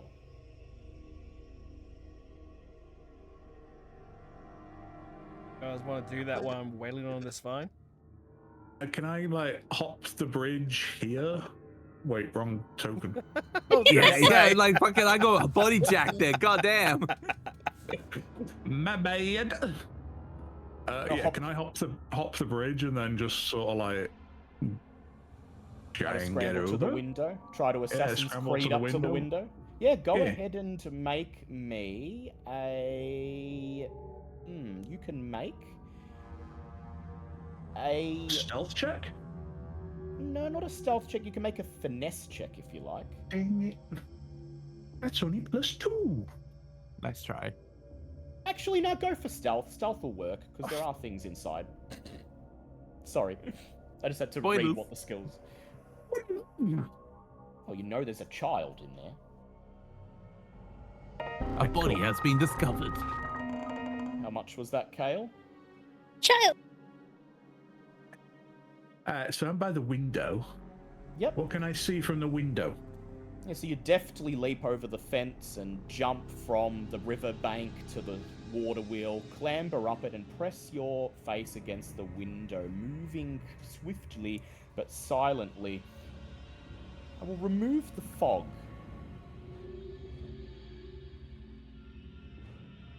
It's a Go ahead room. and make a go ahead and make a perception check for me, please, Kale.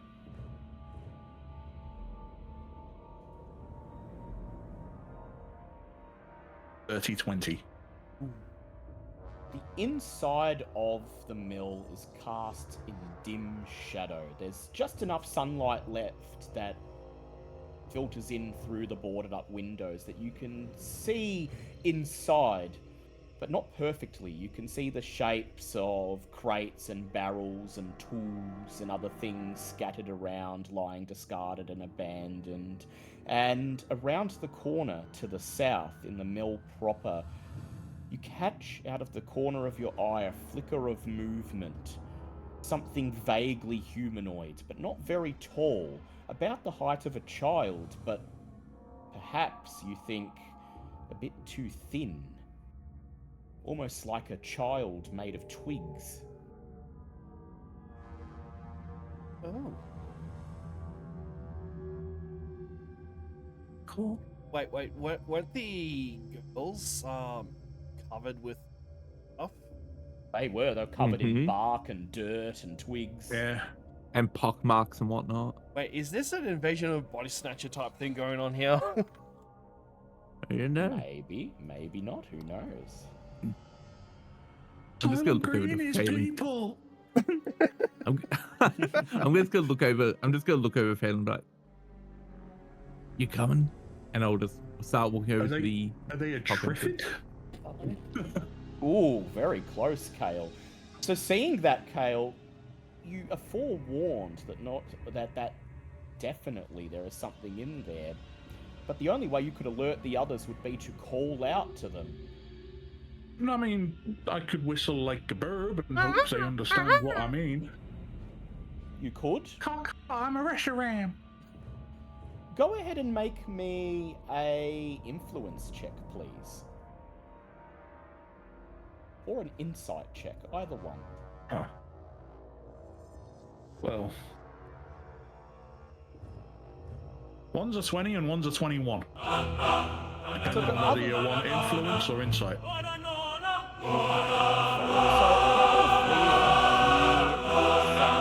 Of a bird's call that you Caw. recognize as Kale. You've heard him make this noise when you were scouting for the goblins in the wilderness, and you've come to learn that it generally signals danger. Cass, Phelan, does that make you stop in your tracks? I'm at this point. I would have already heard it and just looked over at Phelan, smiled, and said, "Maximum effort." And I'm going to use minor magic on the door to break the Ooh. hinges with necrotic. Well, let's wait first, because... Well, yeah, yeah. So, in Kronk, this situation, when you get to the door. So, Kronk, Yeah. you see Cass and Phelan run past you and begin to make their way up the hill around the side of the mill. Do you follow them, or are you content with your plan of smashing this vine out of the way? Yeah, raging and smashing the vine. Yeah, All right. smashing the door as well. So my rage dice, that is a 4. Hell yeah. All right. Do I need to do Yeah, an go ahead. attack? Yep, go ahead, roll an attack for me. Hey, come here. Oof. No, that's a 1. Ooh, Kronk, your axe comes down. Wait. Yep. Can I use an inspiration? Yes, you can. Go Yeah. did you use True Strike? You got advantage. Oh yeah, that's Ah, right. Yes, go that's ahead. You right. may not need to use your. So its second inspiration. one is a 10. Thank you. So that's a crit. Go ahead, roll again. The And- critical. okay, so that's a 10 and an 8. Plus 2 is 20, plus 4, 24. Your axe comes down and cuts the vine in half. The end drops onto the stone, wiggles, and seems to hiss until it stops and withers before your very eyes. You rush up the stairs towards the door and press your hands out to push it open, and clunk! The door does not budge. It's obvious that something's holding it shut from the other side as well. Oh yeah, Meanwhile- I want to, smash the door as well, but we'll get to Yeah, Cass and we'll Phelan get to that first. in a sec. So Cass and Phelan, you're rushing up the side of the hill, and Cass, you're going first. It seems you're ahead of Phelan, so I'd like you to go ahead and roll a perception check for me. Alrighty. Plus. God damn it! 14. You make it about halfway up the hill when suddenly the earth begins to rumble once again. It unsteadies you. You manage to stay on your feet, but are unsteady enough that you have very little time to react when the grass beside you parts. The dirt falls away and reveals another thick, thorny vine that lashes at you, barring your path. Cass and Phelan, I'd like the two of you to make dex saves, please, with disadvantage. Alrighty, dex save. Is that just rolling? Just rolling rolling this- your dex. uh, Yep. All right. Great rolls. What do I get? 3. How about you, Phelan? Sorry, I was muted. How'd you do? I got a 19. 19. Phelan, as soon as you Wanna see the swap? thorn sprout from the earth, you jump backwards, avoiding any damage, but Cass, it hits you in the chest with the full force of its blow, knocking you off your feet, sending you rolling back down the hill, tumbling into Phelan. Phelan, you take 3 points of damage from Cass rolling into you, nearly knocking you off your feet, and Cass, you take God damn 6 it, points Assam. of damage. And notice How that much one of damage? Sorry. 6 points of damage. One of the Yeah. thorns was so sharp that it appears to have pierced your chainmail. And there's a hole about the size of your pinky finger through which your skin, broken, is visible. Well, that went well. Get off me! Oh, sorry. I just look over. It's like injured. No. But then you squashing me. Apologies for that. And I'm just gonna rip. I'm gonna rip the thorn out, and we'll continue up. You rip the thorn out, and the skin seems to close before your eyes. Before you continue to climb the hill, Kronk, make your might check. That is a 15 on the might. 15. Come on, says Cass, reaching out to Phelan, helping her to her feet. And just as you're about to continue your hike, you hear a loud crash as Kronk shouts, "Hey, I got it open!" Great impersonation. And Kronk I charged actually thought that through- was Liam then, yeah. Same. I had to motherfucker. check the Discord. Motherfuckers. Kronk, you charge through the open doors into the mill itself, and I would like everyone to roll initiative, please. But I'm outside. That you is- you just get 3 actions by default, Kale, because you are definitely not noticed. that My is- initiative 16. was an 18. Yeah, well, you get 3 anyway. That's 17 for McCronk.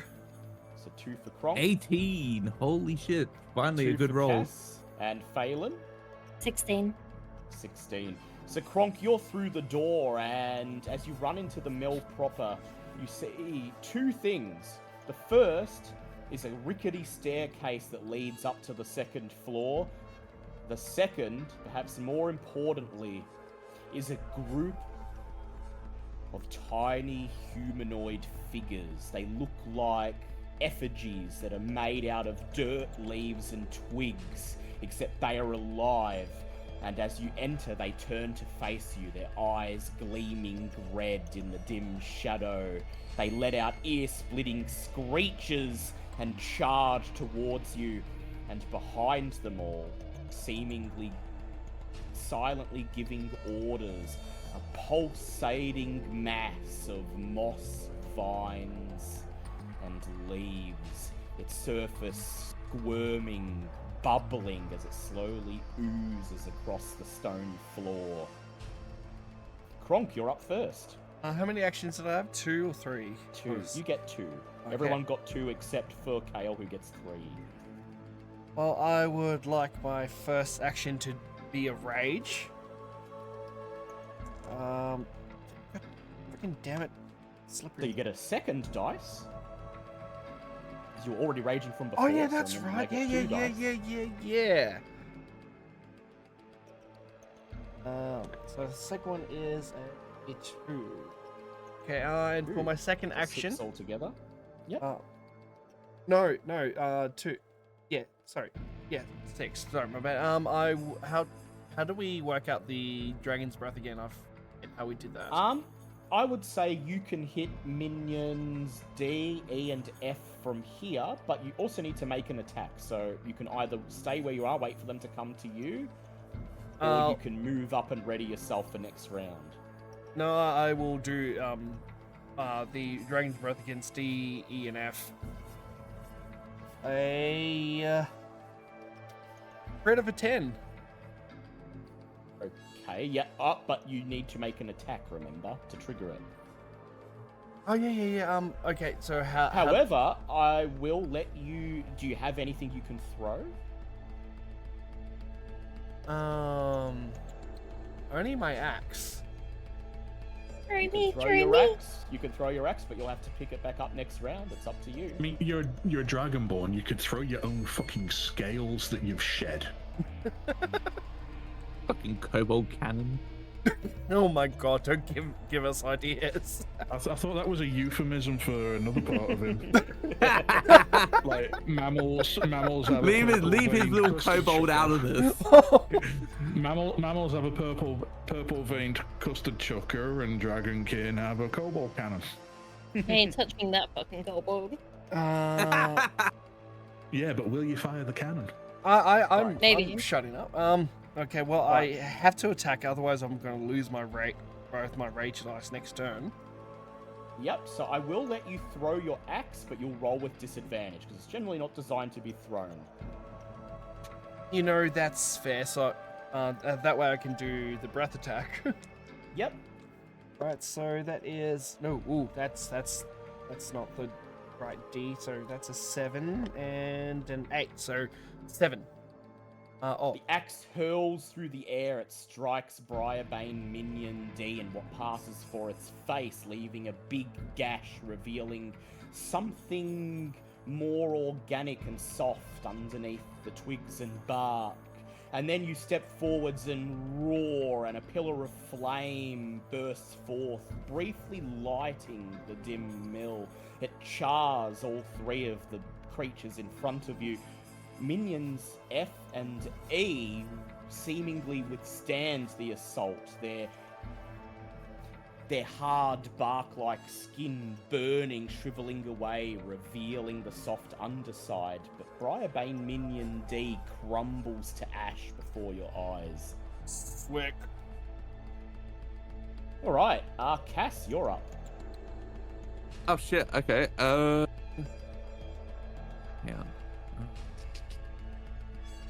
Okay, let's see. 5, 10, 15, 20, 25, 30. Okay, scale way in. We'll The point out there is a boarded up window directly to your left. You could just. Oh, get okay. through So there, that is a but window. you Okay, wouldn't- I didn't know. You would Oh, have to okay, make so- a might check to get through, though. I might check my through. Is it? You said it's boarded up. Is it just like separate wooden planks, or is it? Yep. You could use Okay. You were going to use your minor magic to open the door. Yeah. You could probably do that if you want. That'll take one of your Yeah. actions, though. That would be easy enough. All right, I'm gonna try and use minor magic necrotic to try and rot the wood, and after Yep. I could just barge through. I won't make you roll for that. You just wave your hand, or an energy cloud emerges from the palm of your hand, and as it touches the wooden boards, they seem to shrivel, bend, warp until one of them snaps, and then the rest just fall off to the ground. You scramble forwards and push yourself through the now open window, joining Kronk. So I'll give you that free movement there. Cheers. One So I action just, left. yep. So I put my hand on the wood, make it, rot it away. Look over at him like, looks like they started without us. And I barge through and scan the room and be like, all right, big guy, what are we dealing with? Looks like a lot of pissed off wood, and I am the lumberjack. That's the spirit, and I am going to use I'm gonna actually hang on. Since it was a utility cantrip with minor magic, does using another cantrip count as like a rushed attack? No, you Under can, rush just, attack you rule. can you haven't attacked yet. Okay, cool, perfect. I am going to try and use. So the Briarbane acid pot does it look like? Is it able to move? Does It's it look like? slowly moving. It's like slowly oozing across the floor, but it is not moving with anything approaching the speed of the others. Okay, I'm gonna make sure it gets a little bit closer. I am going to use. Actually, no, I am not, because that actually looks a little bit gnarly. Let's keep that as far away from me as humanly fucking possible. We're gonna use Entice on Briarbane Minion E.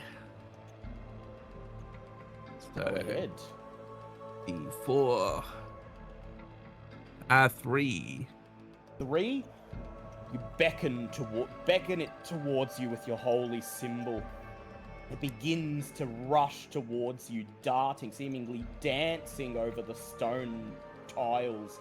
It's already been charred by Kronk's breath, and before it gets to you, it seemingly falls apart. A bundle of twigs lying discarded on the floor in front of you. Look at that, Kronk. We got kindling. Nice bonfire for the festival. Phelan, you're up next. I'm gonna use my free move just to get inside of the building. Yep. You're gonna go through the window that Cass opened, or you're gonna go through the door that Kronk. I'm gonna go around and go through the door. I'm not gonna go jumping through glass windows. Probably wise. Boil sport. Fuck you. Boring. Am I able to move again? Yes, yeah. That was your free moves. You still got your 2 actions.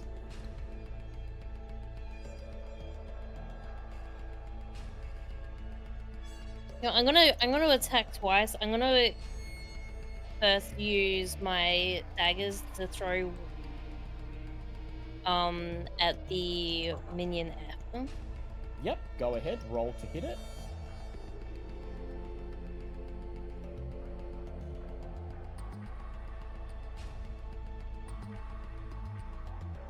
That is a 6.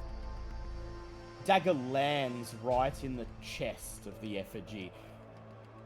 A spurt of yellow sap gushes forwards and it just falls to the ground, instantly dead. Am I able to hit the acid pot from where I am? Yes, but you'll roll with disadvantage. That's okay. Can I only roll between a 1 and a 4? Yeah, true. That's the good thing about daggers, I guess. That's a 5. Hey. A 5. The dagger sails through the air and hits the pulsing acid pod. The dagger bounces off, seemingly chipping a portion of the moss away. It seems to have done very little, if any, damage as the creature continues oozing slowly towards you. And Protect now, me. Kale, you're up. Still hidden, still unnoticed. All you have to do is get through that window. Claptrap over here. Protect me, Squire.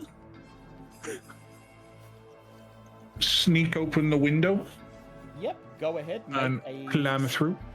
Make a stealth check for me. To 19. 19. Luckily, it's not boarded. You find the latch lifted up and slowly hold it open as you creep through, and then Yeah. you lift To it about down behind here. you. Creep into the northern room and peer around the corner, and you can see in the main room there the fight going on. Okay. I take aim at the Briar. Oh, do I want to do the Briarbane acid pod? Yeah, fuck it.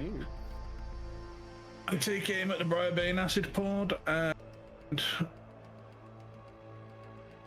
let go a shot at it. Go ahead. And it's a 7 to hit. 7 damage. Yeah, 7 damage. The arrow hits the gash that was made by the dagger before. This time you pierce its skin. Caustic acid begins to ooze out. It hits the ground and the stone begins to hiss. Scorch marks appearing around the creature.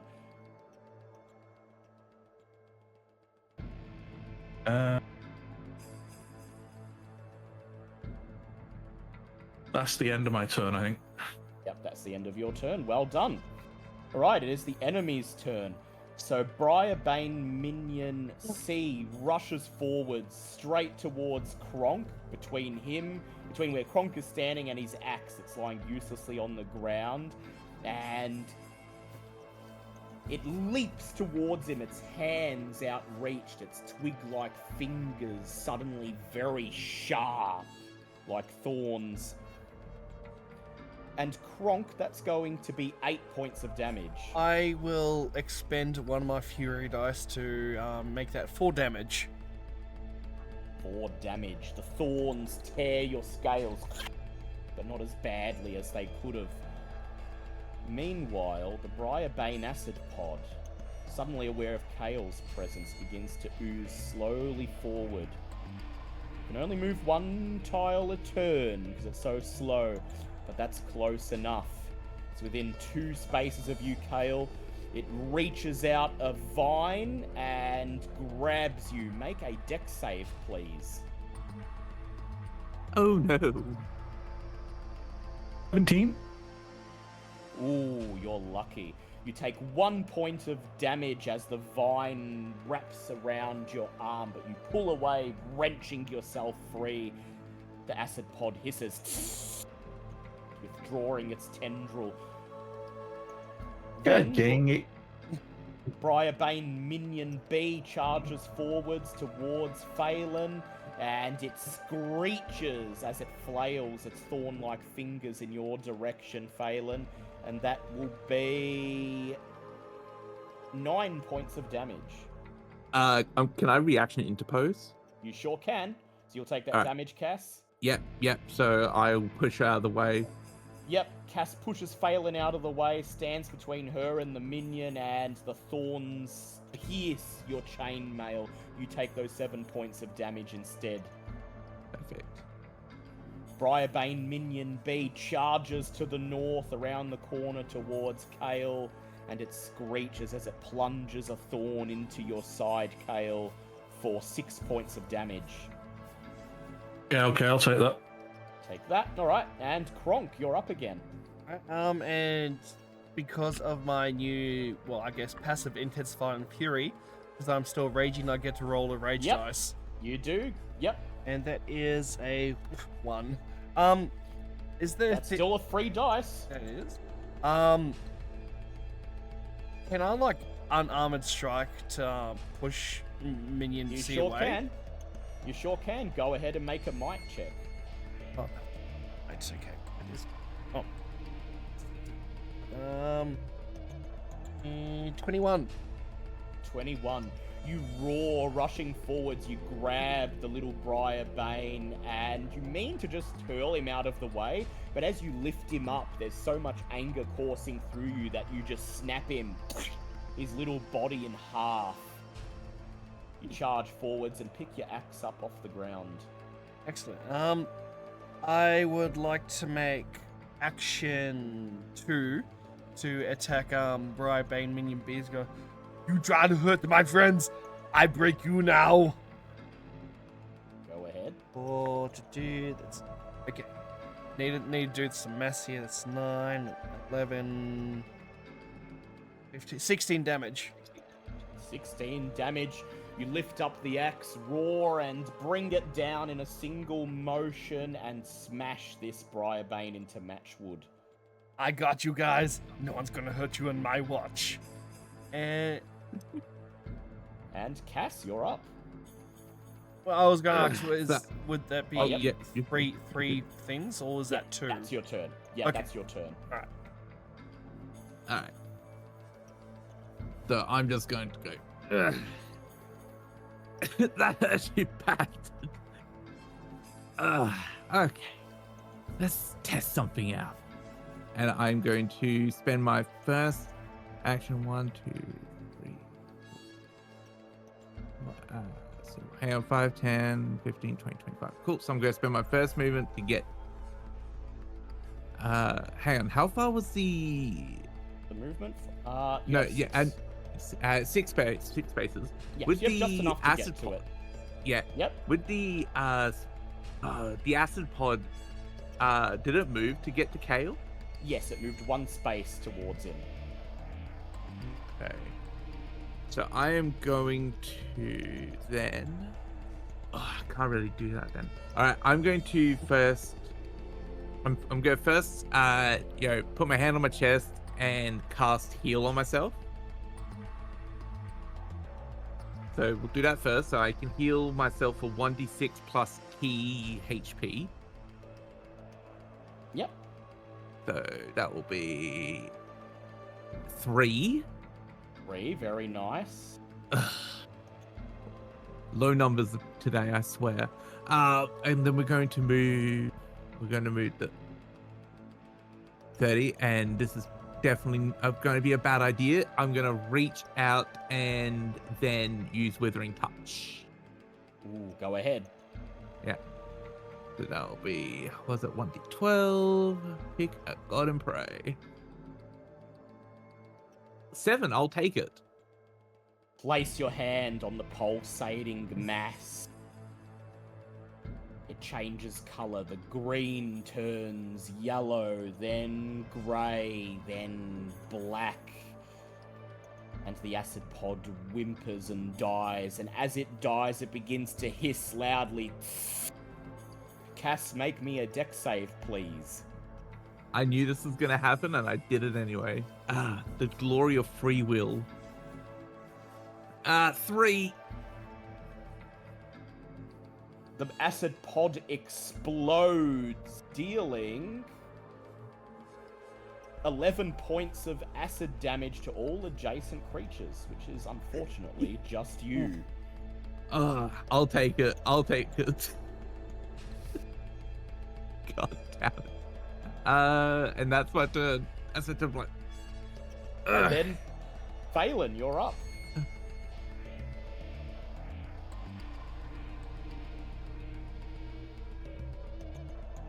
Oh man. I'm going to move in front of Cass. Carefully Just- stepping over the acid that's pooled on the ground. It's just acid, it'll be fine. Fine. And then I'll use, that's my free movement, by the way, because it's per Yep. round. Yep, so now you've got your 3 normal actions. And then- I'm going to move forward just once, and I'm going to slice some dice with my sword, because I threw my daggers. Yeah, go ahead. Oh wait, I have a question real quick. Yep. Is he distracted because of Kale? He is engaged with Kale, so you can roll with advantage. Fuck yeah. Or rather, you can use your opportunistic strike. I forgot, this is Nimble, not TNT. I'll just make it max. Yep, so it is an auto crit. Yeah, so that's a 9. You see Kale raising his bow, ready to fire back as it runs towards him, but before he can loose an arrow, you just dart forwards and swing, the sword comes up and you lop off the thing's head. It falls to the ground, a useless pile of twigs. I have one more action, correct? You do. I'm just gonna throw my healing potion at Cass. Yep. Toss it through the air. Cass grabs it. is it 3, you twit? I don't care.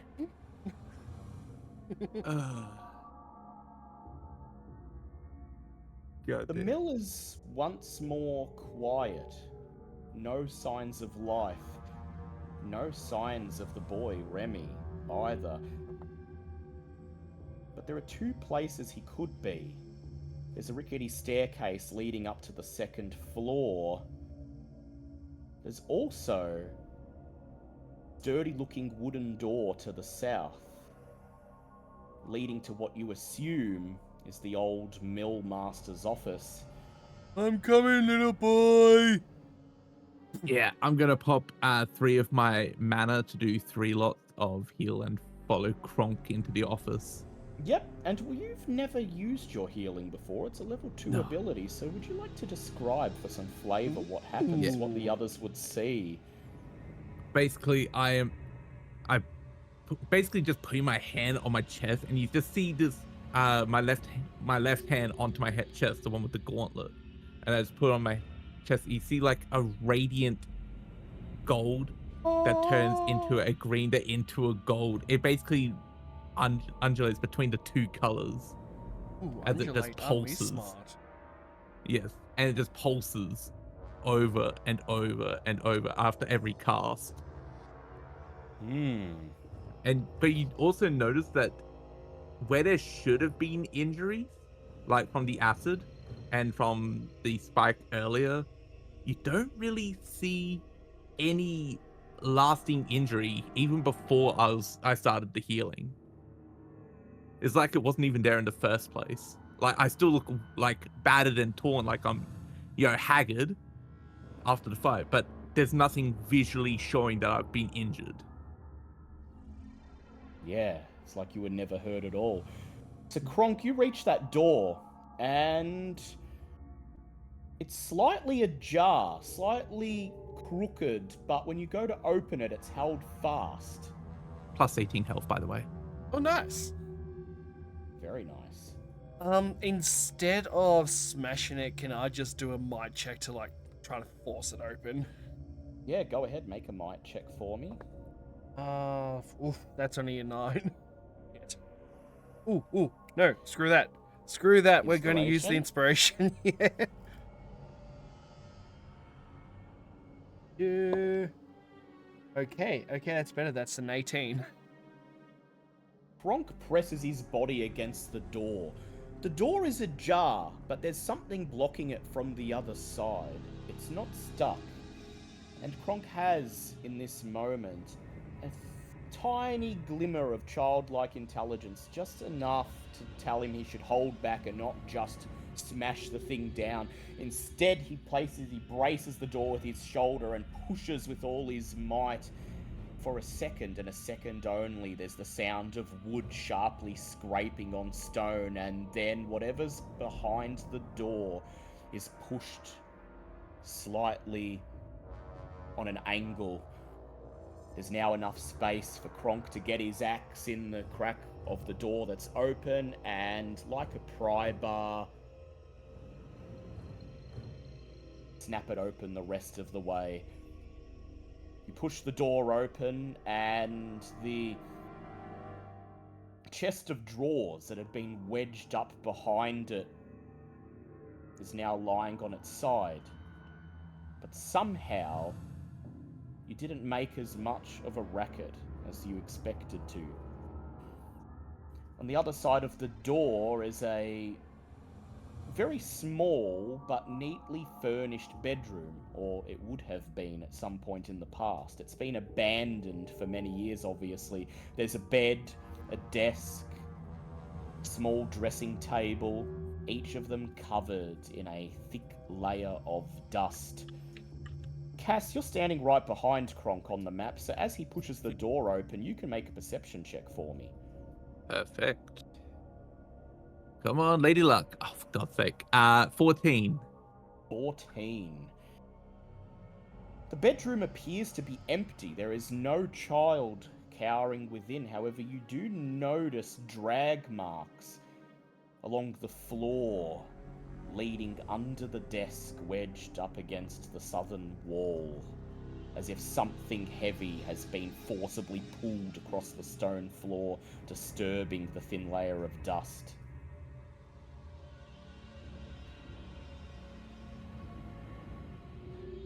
Is this when you need a big, strong man to move some stuff around, Mr. Cass?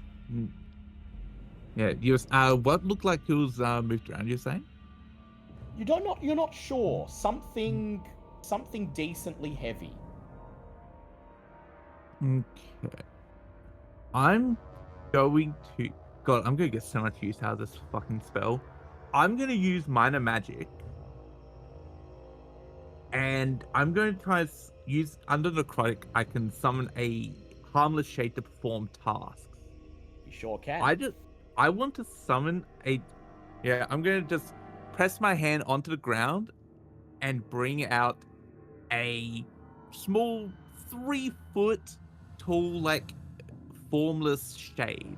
This formless ghost. And I'm going to give it the order to just look for, like, where, like, if, like, dust has been moved. You know, like, when, like, you're moving furniture and you get, like, spaces where dust is? Yeah. I'm basically just going to have the shade look for that. Go ahead, make me an Arcana check, please. Okay. Straight roll. Lady Luck, please, for the love of God. 16, I'll take it. The tiny shade, which, bizarrely, in a cruel twist of humor from the Almighty, seems to have the same size, shape, and movement style as the Briarbanes you just dispatched, darts forwards from your holy symbol, ducks around Kronk and enters the tiny bedroom. It follows the trail of drag marks left in the dust, and when it reaches the desk, you watch as it stops, seems to peer down at something before it, and then jumps as if down into a hole. And that's when you notice, not immediately visible in the shadow and the dust, that underneath the desk, a portion of the stone floor is broken, revealing a pitch black hole leading to something underneath the mill. I'm good. Kale? Phelan, over here. Come on. And I'm just gonna just peek down. I'm just gonna have, like, is the table stool over it? Yes. Oh, like, okay, I'm just gonna... All right, big guy. Come on. We need to get this table gone. I can do When I mean that.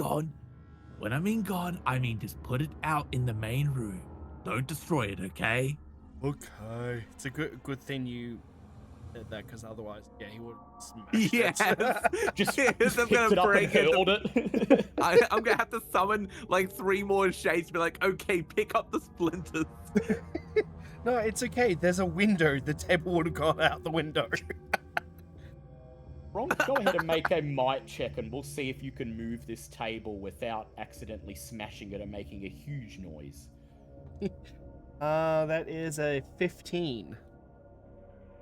Kronk just steps forwards. He meets your eyes, Casson, and wordlessly, he lifts the table up, turns and deposits it right in front of the bed, revealing the hole for all to see.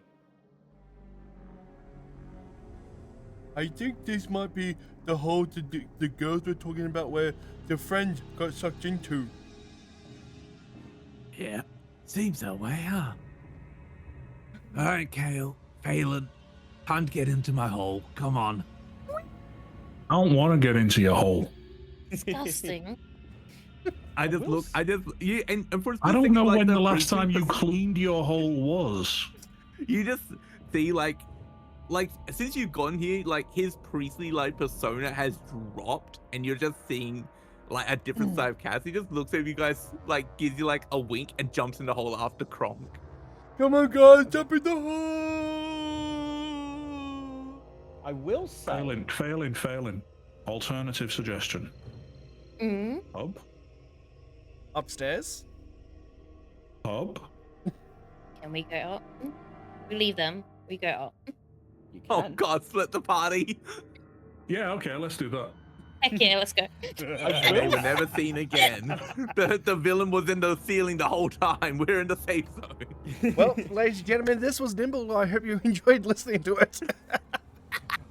I will say that as the first floor appears to be momentarily safe, you do have the chance to catch your breath, but as stated in the rules, a short rest takes 10 minutes, and there is a child, apparently, waiting to be rescued. So you can choose to take a breather and roll your hit dice to recover health. Never late, kids. Fuck the rest. I want the child. Goddamn. We have 2 votes for taking a brief rest. What about Kronk and Cass? What do you guys think? Oh, I've jumped down the hole. You've jumped Yeah, down the we've hole? already got. We've already gone at this point. They can take their short rest, like their The rest? rest I break. just want to go Yeah. No, we all Oh. went upstairs. Yeah. Yeah. Yeah, we're already gone. We're down there out. No rest here. Ain't no rest for the wicked. Yep. So I'll say, Kale and Phelan, you head up the staircase up to the 2nd floor. The 2nd floor is bare. There's not even crates or any furniture scattered around here. It is just the upper level of the mill where the mill itself used to grind.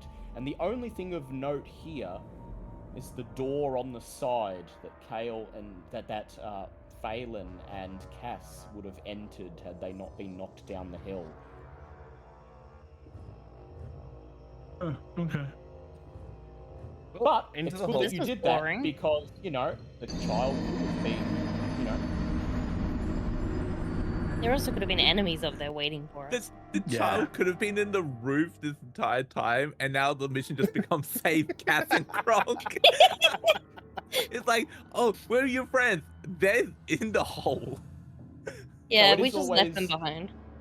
it's always good to, eliminate all possibilities. And I will say that had you entered through the 2nd floor first, you would have encountered enemies up there. But because Kronk made such a racket smashing the door down, all the enemies were gathered on the 1st floor waiting for whoever was about to make entry. Oh, look at the Kool-Aid man go. Oh yeah! Sorry. So Oh, Kronk and yeah. Cass- So Kronk and Cass, you're darting down the hole. Kale Yeah, and Phelan, you've searched upstairs, and I'll say because upstairs is bare, you may roll your hit dice to recover health if you need to, but if combat breaks out downstairs, you will not appear until 1 round has passed, because you have to take time to get back to catch up with the others. Now they're taking a 10-minute rest. We've been falling for 10 minutes. I've just got the theme, the image of Loki. I've been falling Look, for 30 for 30 minutes. minutes. I love Kronk, you're down first. Yep. And then Cass right after. And directly Kale- on top of them. Phelan and Kale will join you. Oh, Daddy will catch you. Alright, so we'll just put Kale and Phelan at the back. So you jump down the hole, and underneath the floorboards are a narrow stone chamber. The only thing of note in the stone chamber is a stone staircase that seems to descend narrowly down into the earth. You can see from the bottom flickering light, like a candlelight.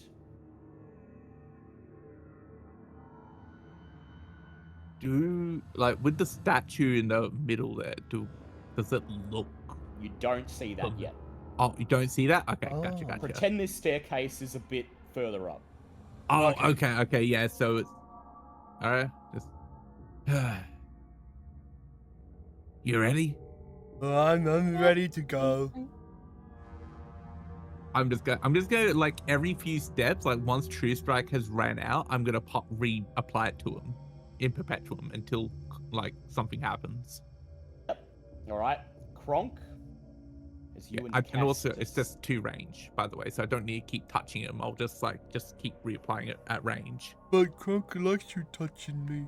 I feel wanted.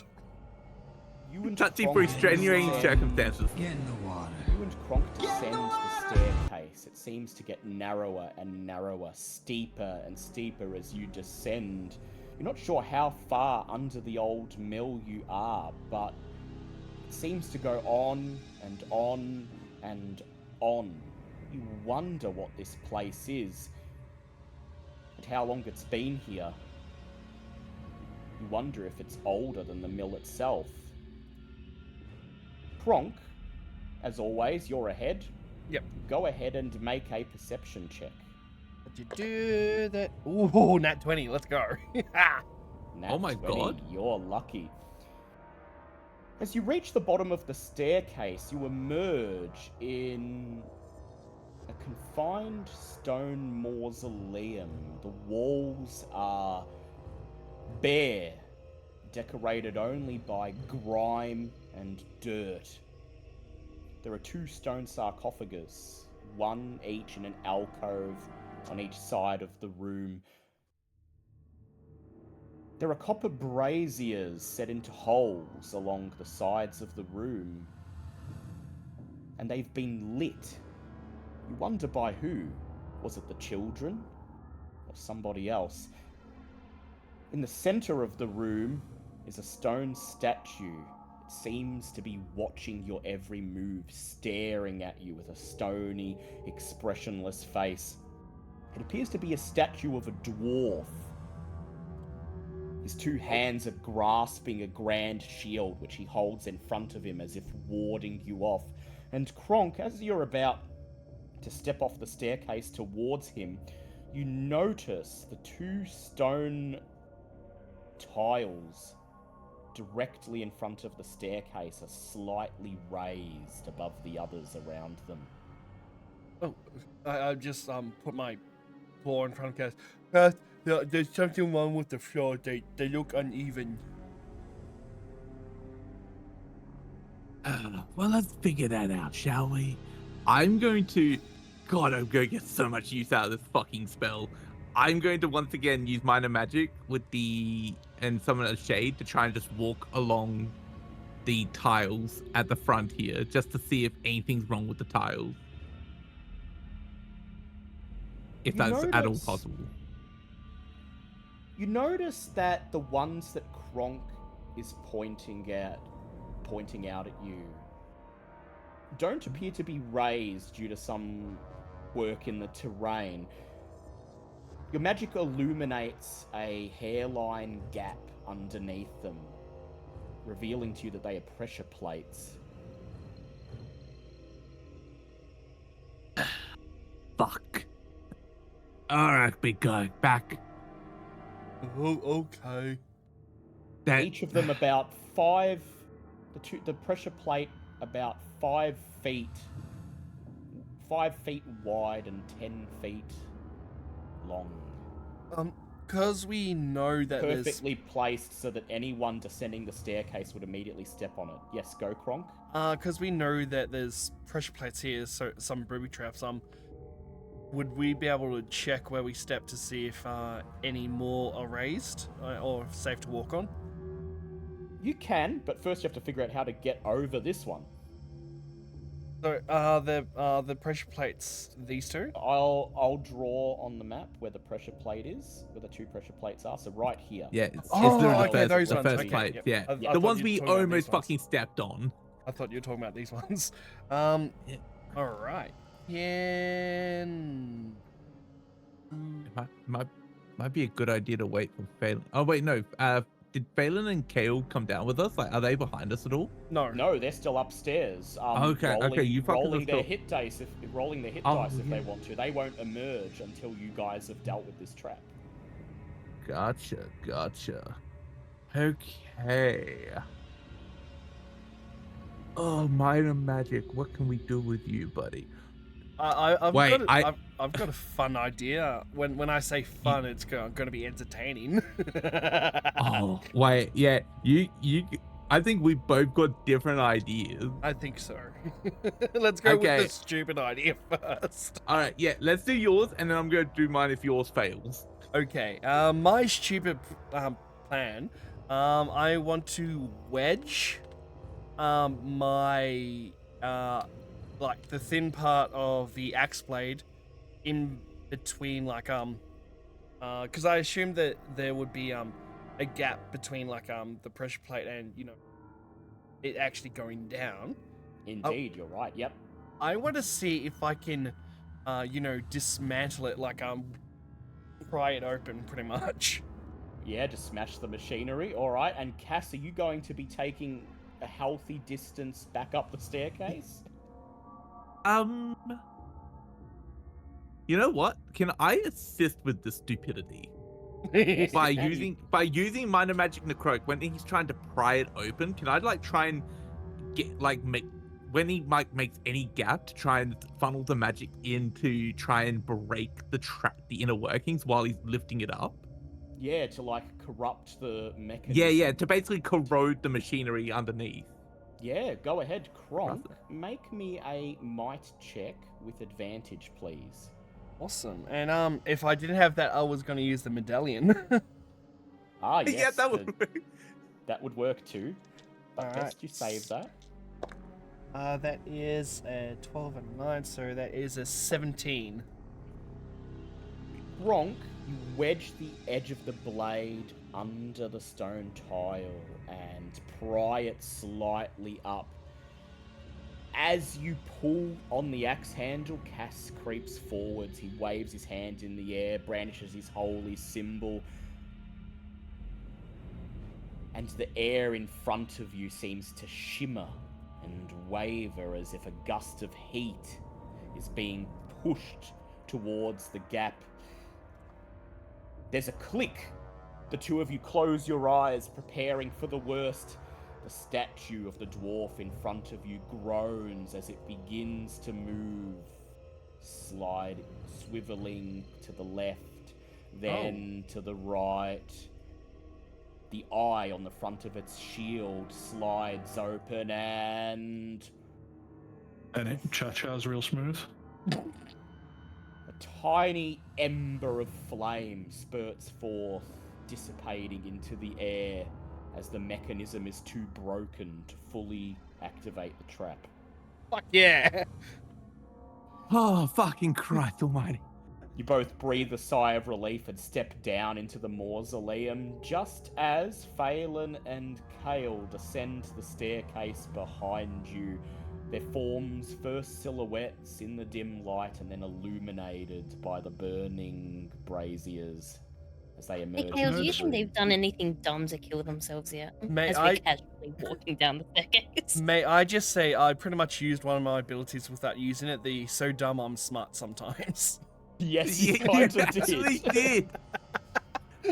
I just walk up to you and I'm just like, oh, you beautiful bastard. And I just rip Krog in the manliest hug. Oh, It's like, hug! you- Should we go back upstairs? Give you 2 a minute. Yeah, we'll go. And I just look at both of you and I just point at the pressure plates you have just walked over. It's like, you're welcome. Hey. What? Yeah, the floor's broken. And Congratulations. and then point over at the fucking statue where the fire was just coming out of. And you can see tiny scorch marks around the eye on the shield, but there is no indication that this was Okay, so a it's a trap dirty about statue. to be... Exactly. Or So you know, what did yes. you guys do exactly? Broke a trap. There were boobies. There were booby traps, and me and Cass, we broke the traps, and we think we're safe now. There might be more. I'm not sure. I wish there was boobies down here. Be better than whatever that was. Are we able to see properly, or is it still like? Yes, you Okay. can. Well, it's not well lit, but the burning torches offer enough light that you're not blinded. You're not suffering any disadvantages. Aside from the statue, the only other things of note in the room anyway are the 2 sarcophagi, one in each alcove to the left and to the right. And to the south, a few meters ahead of you, a thick seemingly featureless stone door barring access to another room beyond. Kale and Phelan, did you guys roll any hit dice while you were coming down? I did. Yeah, I managed to roll my health back up. Lovely. Same. Because you'll need that momentarily. Oh no. Raro Reki. So there doesn't. Oh, pardon me. There doesn't seem to be any other pressure plates that we can see, or would they be the only? No, a cursory search of the room doesn't reveal anything else that seems to be dangerous. It seems like it was a trap designed to trigger on entry to the room, but nothing beyond that. The next security device, if you had to hazard a guess, would probably be the stone door barring the way forward. Oh my god, I think there's more charges in this area. I don't suggest we open this sarcophagus. There might be. Open the sarcophagus. Yeah, I was going to check on this one over here. Oh god. Make me a Look. law roll, please. Both of us? Oh, you too. You can make one as well, Phelan, if you want. Oh, that was so close to that 14. 14. So Cass, 15. 15. Cass, you approach one of the sarcophagi. It's just a solid stone block. You can see that there's a lid because there's an obvious groove at the top of the block where the lid would have been placed, but there are no handholds or any other obvious ways of moving the lid. In fact, the stone block seemingly has no distinguishing marks whatsoever. There are none of the usual accompaniments that you would find on somebody who is laid to rest in the name of the Almighty. Instead, carved into the lid are a series of strange, unrecognizable to you runes. Phelan, though, you recognize these runes. As you gaze upon them, your mind flashes back weeks ago, back when you were in the Explorers Guild, talking to your boss, Tink, the gnome that nobody underestimates. He's teaching you some rudimentary dwarvish, or as he calls it, gnomish. It's the language that'll serve you well, young Phelan, because there are so many treasures out there, so many goodies hidden away, part of the old world, that you'll be able to find if you can speak the tongue of the ancient artisans. Can I read the text? Text upon the sarcophagus reads, "Here lie the warriors of the Burkle clan."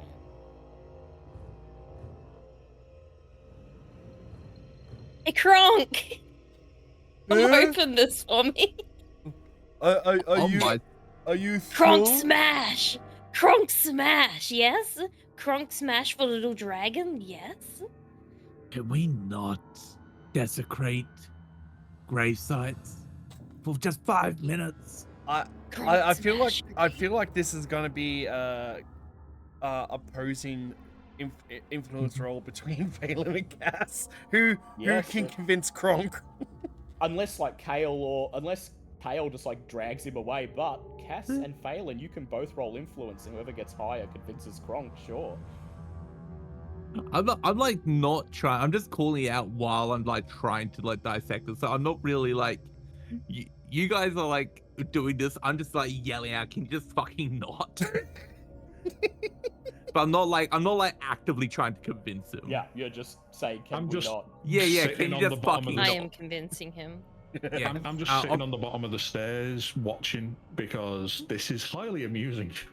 Yes. On my side, I'm just thinking. I'm just muttering like a funeral rite prayer to the coffin, just to like see if anything happens, like a respect for the dead.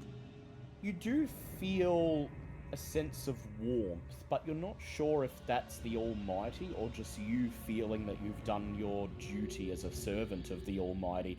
At any case, you get the sense that the dead who are interred here are at rest.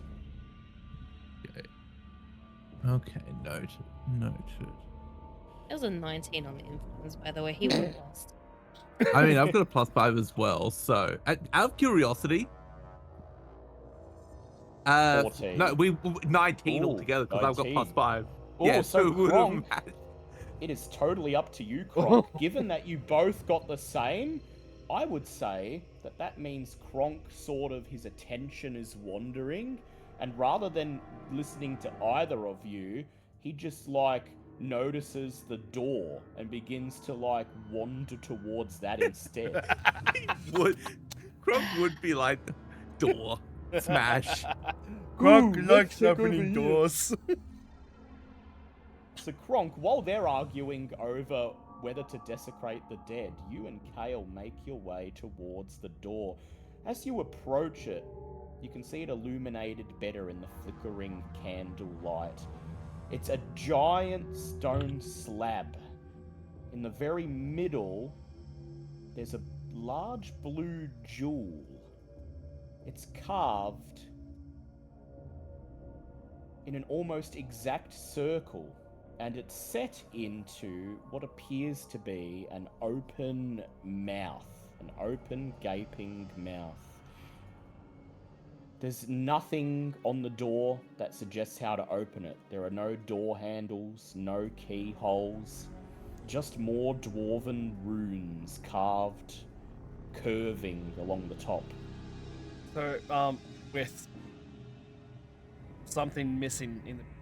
Yes? No, there's a big hole shaped like an open mouth, but there is a large circular blue gem already set into it. Oh, Kronk likes shiny. And As you speak aloud, the gem glimmers, flashes light.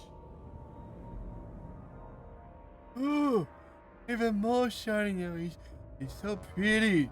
And I get distracted because it's shining off my scales. It's like, oh, it's like an LSD trip without the drugs. Disturb fun in all that? Kronk. And after being distracted, Kronk does the stupid thing and reaches for the gem. No, wait, don't. Ooh, Kale, go ahead, make a dex roll. 13. 13. You reach out and grab Kronk by the wrist just before he touches the gem. And as you say, no, don't, the gem glimmers again.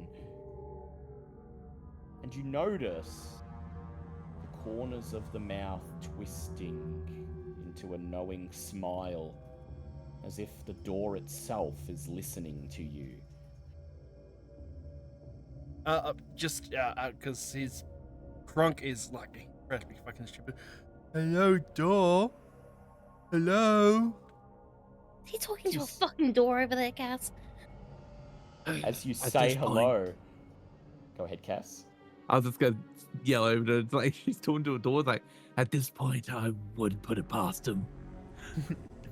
As you say hello, Kronk, the gem gleams once more, flashes a mote of light, and the runes curved along the top of the slab begin to glow bright blue, highly visible in the dancing candlelight. Almost as if the door is trying to say something. Can anyone read this shit? That's what I was just about to ask. Can I just walk over and be like, what the fuck is going on? You sure do, and it is Dwarven, Aelin. You can easily read it. It's Can I- faded. The runes are damaged, but you can get the gist of it. Go ahead. Can I read it in my head first and You sure then can. aloud? You sure can. It Is this that Lord of the says- Rings bullshit? Speak friend And and then enter. oh my god. Similar. It says. You can get the gist of it, Phelan. The runes are damaged enough that you miss a couple words, particularly a name, but this is what it says. Here rests the warlord, blank, who defied the Dark Mother, eternally honored by Emperor, blank, of the Black Sun. If you are worthy of, blank, speak. What means everything to you, but naught to him.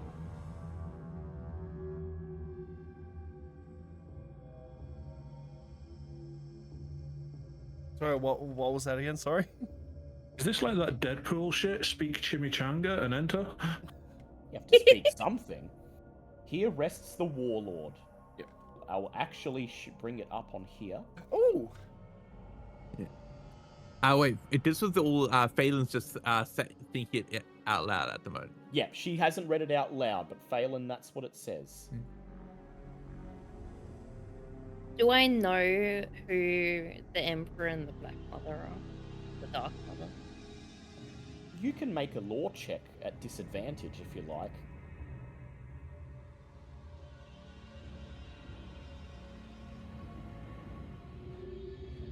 Ten. And the name Burkle clan, as inscribed upon that sarcophagus, appears to be familiar to you, but you can't place it in relation to anything else here. All you know is that at the height of the Black Sun Empire, there was a group of dwarven warriors known as the Burkle clan who were in the Empire's service. And that's the extent of your knowledge. Fair enough. I'm just going to explain what it says to the group.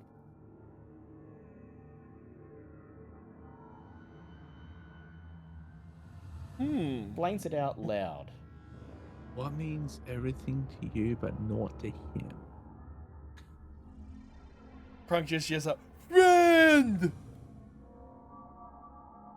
Gem gleams. The mouth twists into a knowing smile, but nothing happens. It's almost like it's saying a worthy attempt, but not quite right. Karnak. Means everything to you and naught to him. Your Everything. life. So you speak it out loud, Kale. What? The mouth snaps shut. And the door creaks open. And yes, I know that I accidentally made that part. Yeah. That's why I didn't say anything. I'm like, okay, I'm the hoping thing no is, one else the problem notices. was, I was like considering with the character, I was like, yeah, I was gonna say that, but I'm like, it's right there. I didn't want to say anything. We have to make this you are entertaining for the almost, listeners. Yeah. The door creaks open, revealing on the other side, Nothing. if I can figure out how to delete the fog. There we go. Oh. The main chamber of the sarcophagus, the main chamber of the Alright, let's fuck mausoleum. off So and we're leave. fucking dead. But right in the center of the room, so large that it dominates everything around it, is the corpse mound. A bunch of skeletons and bones, disjointed, crunched together, held in place by moss, vines, and dirt, sickeningly twisted into the hulking shape of a humanoid. And as the door swings open, it registers your presence and begins to lurch forwards. Everyone roll for initiative, please. That is a 19 for Kronk. You wouldn't let me open the bloody sarcophagus, but then we opened the door to this? Are you kidding me? What's the bet that we open the one sarcophagus that opens them all? Yeah, that's look. Only two. 14. 2 for you. Plus 30-20. 6 in the room. Yep. So 19. 3. 14. So 2 for everyone except for Phelan. Wait. All right. I thought 19 would be 3. No, 20 and above is 3. Oh. Yep. So 3 for Phelan, 2 for everyone else, and Kale, you spoke the answer to the riddle, so you get to go first. I disengage and leave, going back up the. Oh. Fuck this shit, I'm out. Yeah, pretty much. Can I sneak in behind a suit of armor or around a suit of armor? Just You sure can, but you'll need to make stealth with disadvantage because there is just the Big- open door, and right on the other side of it is this thing. There's not a whole lot of stuff between you and it, so you're basically relying on your friends. as natural cover. 20. Oh shit! Alright. Oh, good God. You wait for Kronk and the others to charge forwards, and then you press your back against the wall, blending into the shadows, and creep into the mausoleum chamber hidden.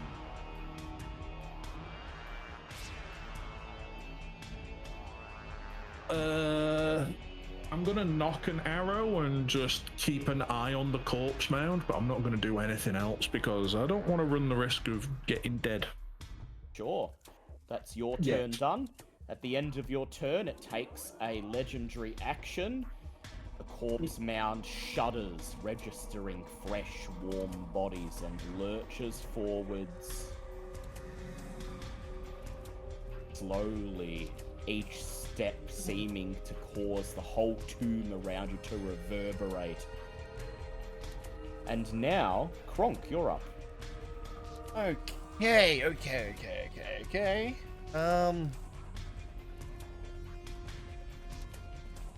It's all these one space each. The Yep, squares? they're all one space. Yep. 1, 2, 3, 4. And Kronk will go for a attack. 10, that's D10. Plus 2 plus strength. That is 9 damage on that. 9 damage, very nice. And I will use my Dragon Breath. You've already used it though. Oh yeah, that's right. Yeah. No, I can't. Can But I that's prepare? still 9 damage. Can I prepare to defend? Or is that to? Well, you can do that no matter how many actions you use because defending is just a reaction. So you can basically you use a reaction when it's not your turn, and that comes out of the actions you get next turn. But if you want to prepare, I'll let you save an action this round so you can then defend and still get the 3 actions back next round. And I just remember I can't because I used an action to move and into attack. So that's me. But Yep. you still attacked it. The axe comes down and shatters one of the skulls to bits. But the corpse mound continues to advance. 10, 20 skulls. Watching their bodies jagged, twisted, stuck in the mass. Alright, Phelan, you're up.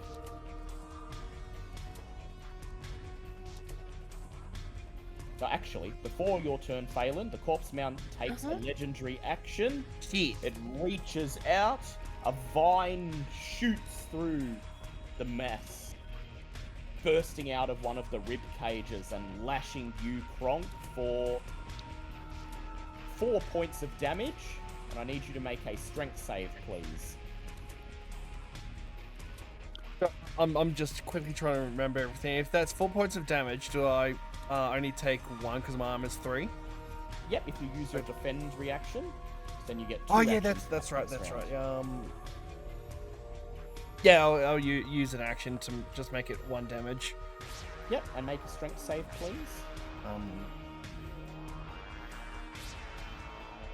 That is that's a 9. You stand firm using your axe to brace against the attack, managing to avoid getting whacked in the chest, but instead the vine wraps around you and you are now grappled. Oh shit. For 1 point of damage and grappled. Alright, now you're up, Phelan. I have a quick question. Yep. Is he distracted? He seems to be. He's dealing with Kronk at the moment. And to disengage, do I have to use an action for that?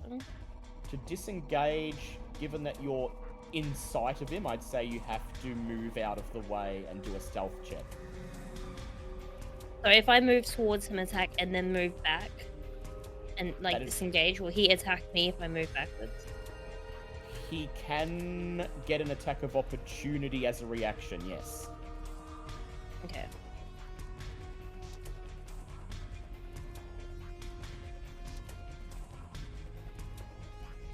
I'm gonna die. I think we're all Have some gonna die. faith. Everybody dies. Some just need a little help. I'm using my free movement to attack 3 Yep. times. Alright, go ahead. So attack once.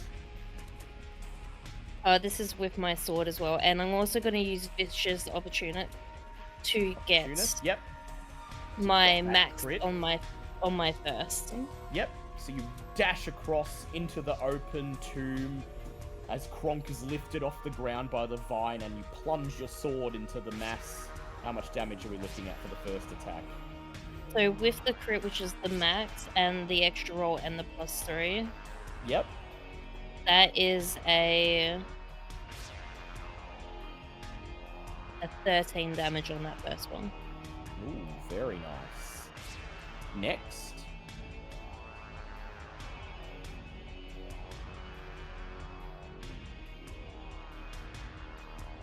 Seven on the second. Then on the second. Very nice. And this third is also a max. Ooh, another crit. And you rolled those both with disadvantage? I did. Well done. Well, that's the point of using a dagger. So how much damage are you looking for on that?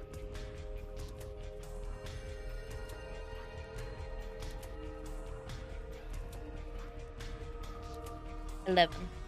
11. Ooh, you unleash a flurry of sword stabs, seeming to strike the mound right in its core. The whole thing shivers in pain, the skulls chittering as they rattle, seeming to laugh at you, laughing at your impending doom. At the end of your turn, Tentacle reaches out from the mound and strikes at you, Phelan, for 7 points of damage. Reaction, change it to 1. Change it to 1. Make a strength save, please.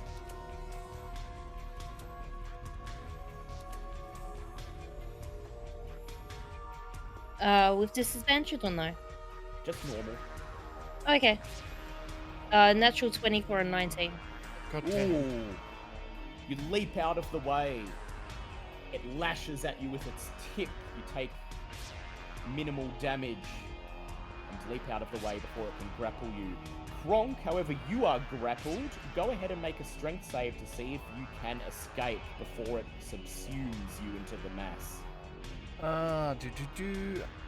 Am I able to use the metal muscle for this? You sure can.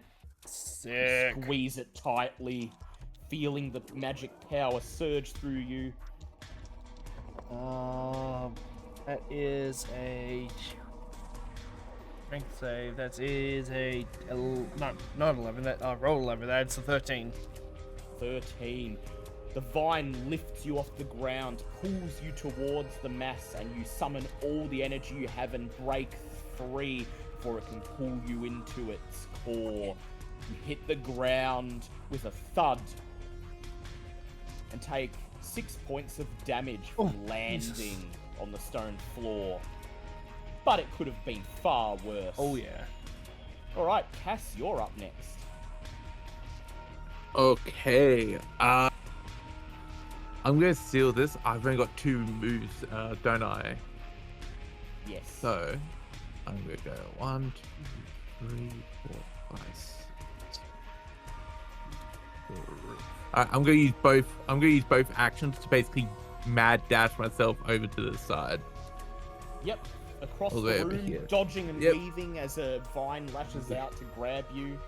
Yeah, And behind and I'm just gonna. the corpse mound, there is an Mhm. altar. Stairs leading up to an altar. Candles glimmering, lighting the way. And at the very top, a gleaming silver coffin. That's not what your attention is focused on at the moment. Yeah, I just look at them and be like, I'll deal with you in a second. And then, just to prep for next time, it's like, all right, fellas, I'm gonna try something. Keep them busy for me. Can do. The mound shudders, roaring. There's a loud snap as several of the skeletons break off from the mass, fall onto the ground, and then chitter as they begin to rise to their feet. 4 mossy skeleton minions join the fray as the enemy is bloodied. Well, Okay, and now they take their turn. Mossy Skeleton A rushes forwards towards Phelan. He swings and she dodges. He misses, his sword arm held back by the thick moss. Mossy Skeleton B rushes forwards. He swings his sword towards you, Kronk. It comes down and that's 2 points of damage. Yep. Mossy Skeleton C and D both rush towards Cass. The first one tripping over as it rushes towards him, tripping over its own moss, missing its attack. Mossy Skeleton C raises its rusty sword and ka-ching, strikes you for 3 points of damage. 3 Cass. points. Gotcha. And then, Kale, we go back around to you. You are stealth.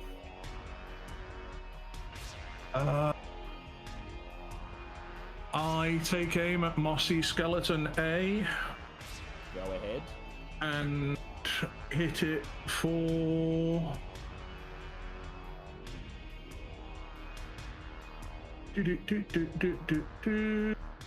7 damage. 7 damage. The arrow hits it right in the back of the skull. It tumbles forwards, and as it hits the stone earth, it shatters. And you gain, I believe, your a Thrill of the Hunt charge. Do I? I believe so, because you... Let me double check. It is Thrill of the Hunt. Oh no, Put it down. you don't. Yeah, you don't have a quarry. You haven't you haven't put a hunter's mark on any. So no, you don't. Yeah, no, I don't yet. You've still got 2 abilities. Yeah, now I put Hunter's Mark on the corpse mound. Yes, you point at it, marking it as your prey. And I fire again. Fire again. All right, go ahead. How are we looking? We are looking at 6 damage. 6 damage. An arrow hits one of the skeletons, shattering its skull. The whole mound shudders in pain.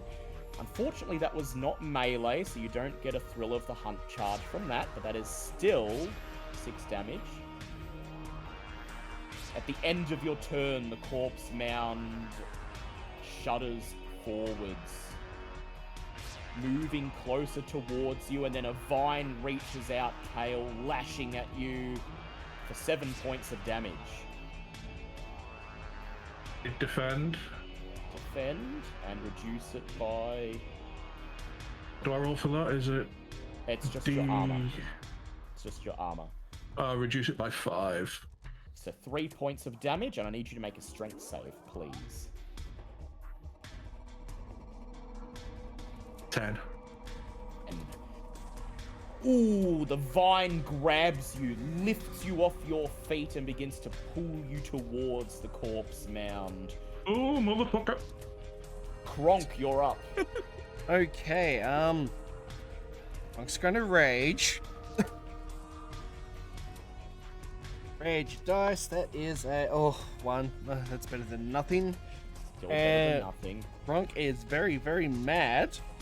Not only is the guard still missing, that the corpse mound had the audacity to pick him up. Oh, hold on. It fell on the floor. Oh. That's why we have dice trays, but no. That's 5, 7, 8 damage. Very nice. And Shatter one of the rib cages. I would like to roll attack again. Disadvantage, so let's see. A 9 and a 10, so that's 9, 11, 13. Ooh. One of the tentacles shoots out to block your attack, and you bring the axe up on the backswing and cut it off. It falls to the ground uselessly. Quick. And that's your turn done. Yes. At the end of your turn, it tries to subsume Kale. Kale, make me a strength save as the vine pulls you into the mass.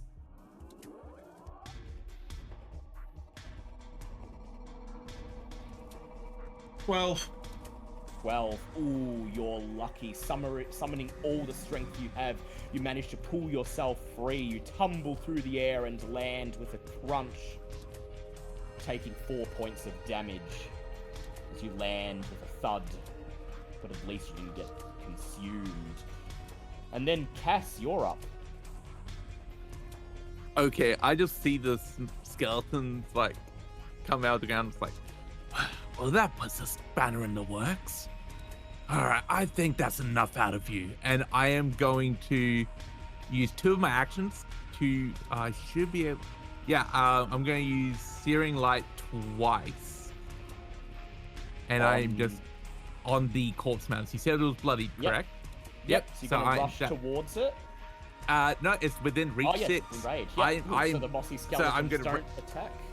Yep, so I'm just going to raise up my gauntlet fist and be like, that is enough out of you. And that will be 4d8 radiant. So let's have a look. So let's see, that's 4d8. Yeah. Probably overkill, but let's give it a look-see. 18 damage. 18 damage. As Yeah, you got a raise couple the of those holy there. symbol, the whole tomb begins to rumble, begins to shake. First you think it's the power of the Almighty, but no, it's the corpse mound itself, writhing, twisting, turning. All of the skeletons trapped within it seeming to scream, writhe in silent pain. From somewhere in the darkness, a voice calls out, "For the Burkle clans!" And then there's a thunder crack. The thunder crack as the stone itself is rent asunder. The crack grows wider and wider and wider, and the corpse mound is pulled down into the earth, raising its arm, trying desperately to scrabble to reach for a way out until it disappears under into the darkness and is gone.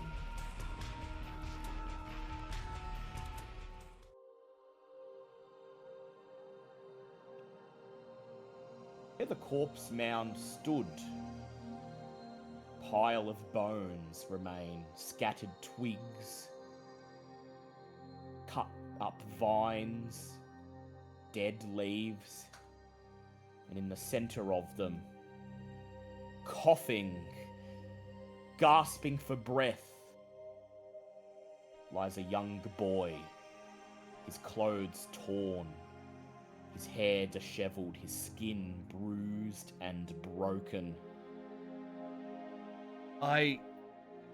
Crunk rushes up immediately and just scoops him up like a little baby and just holds him tight.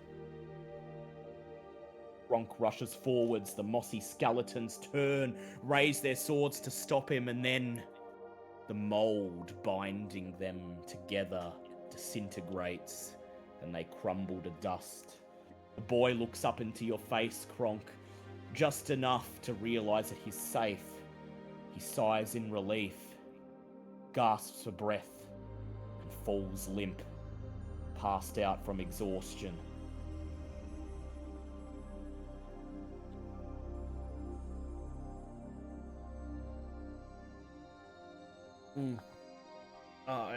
I'm assuming, Cash, you're looking at this?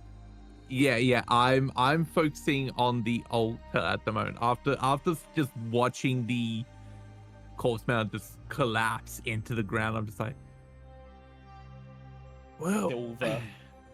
just looking at my hand, like, well, that worked. So I'm like once you guys have like dealt with the kid, I'm going to be going up towards the altar. Seemingly drawn, makes his way up the candlelit staircase, stands in front of the gleaming silver sarcophagus, the warlord sarcophagus, the one buried by the honor of the Emperor of the Black Sun. And as you approach it, Cass, the runes carved into it begin to gleam. They shift before your very eyes, changing from Dwarven to the common language. And they read, "You, heroes who will strike back against the Dark Mother. I pass the torch on to you. The flame is lit within you now. Take as a boon that which I leave to you." There's a click as the 6 chains holding the lid of the sarcophagus in place snap, falling to the ground. Oh shit. Okay. I am going to just at first just mutter a prayer, a prayer of respite to the Almighty for sort of like as a sign of respect to the to whoever this altar, this sarcophagus was. And then I'll just peek in and see what he left us.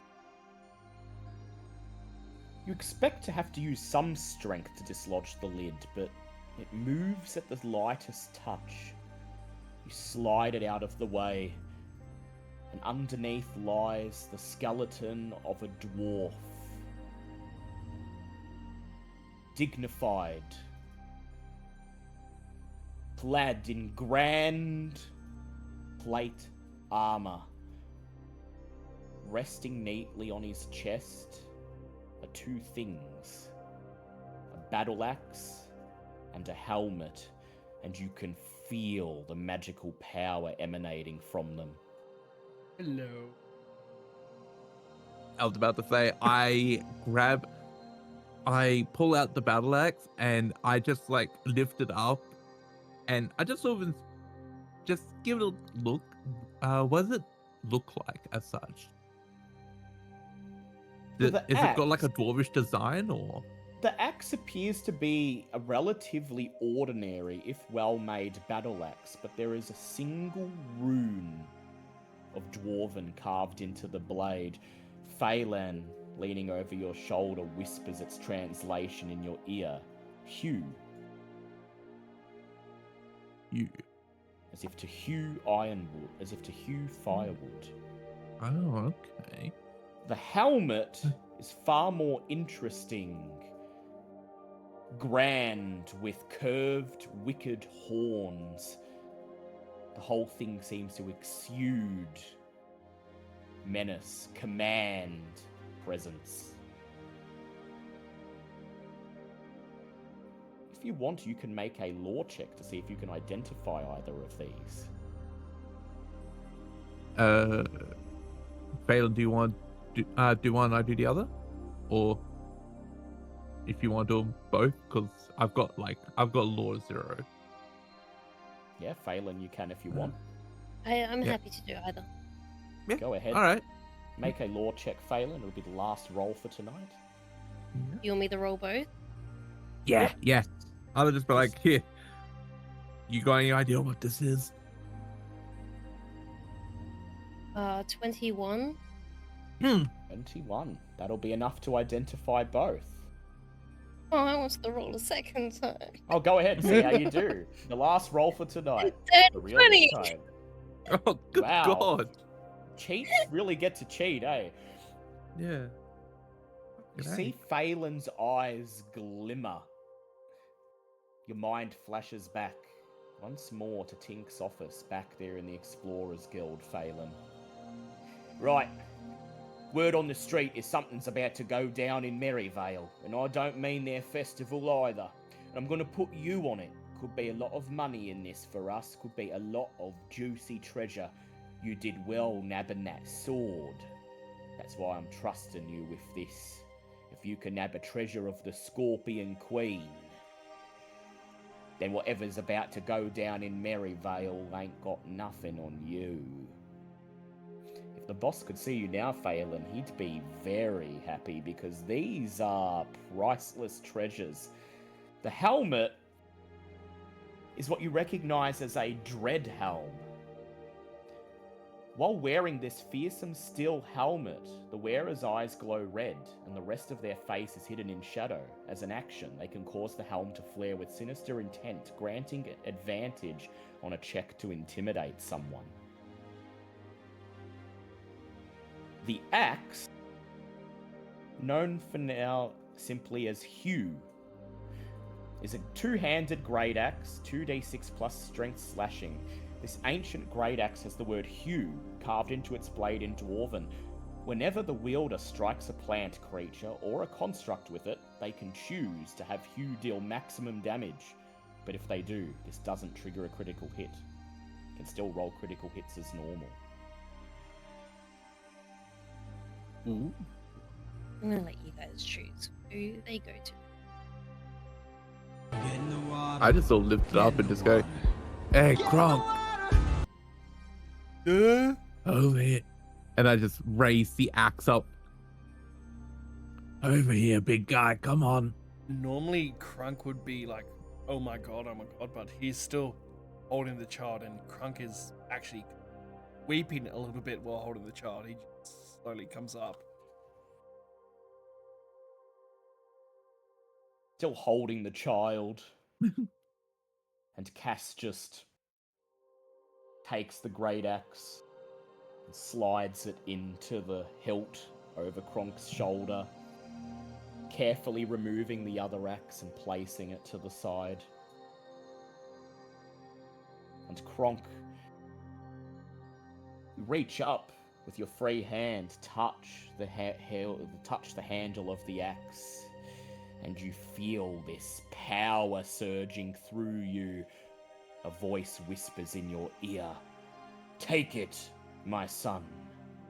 Strike against the Dark Mother. Cut down her 1,000 young." Crunk just, he doesn't say some slightly. And the torch is passed to a new hero. The young boy, Remy, is safe. He's beaten, bruised, definitely shaken, but take a quick look at him and he seems like he'll be alright. And once again, you have saved the town of Merryvale. As you turn to leave this tomb, your minds swim with questions. What is this place? How long has it been here? What ancient evil is beginning to stir in the land under Merryvale? Is the Dark Mother beginning to awaken? And if she is, are you able to stand before her? Can you do anything? Save this village from the inevitable? And that's where we'll leave it. When we return next time on Dice of the Dead, our heroes strike out once more into the wilderness. They have 2 leads now. A map left by the goblins leading to their hideout, and the remnants of this corpse mound. Unidentified plants, seemingly related to the Dark Mother. Could there be someone out there who can identify them and arm the party with knowledge? You'll have to find out next time, when the dice once again decide who lives and who dies.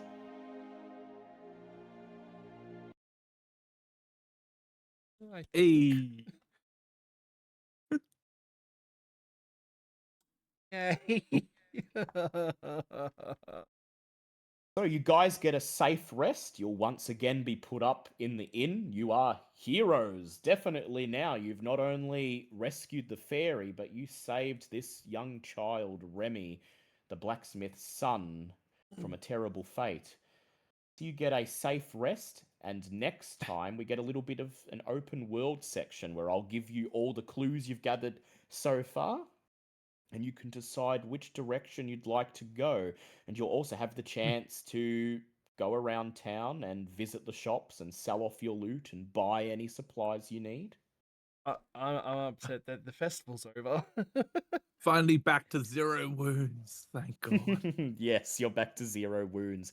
And I will say, if either you or Kale had been subsumed into the mass, that was going to be 4d6 damage. Oh, Yeah, that would have killed me. oh, Jesus Christ.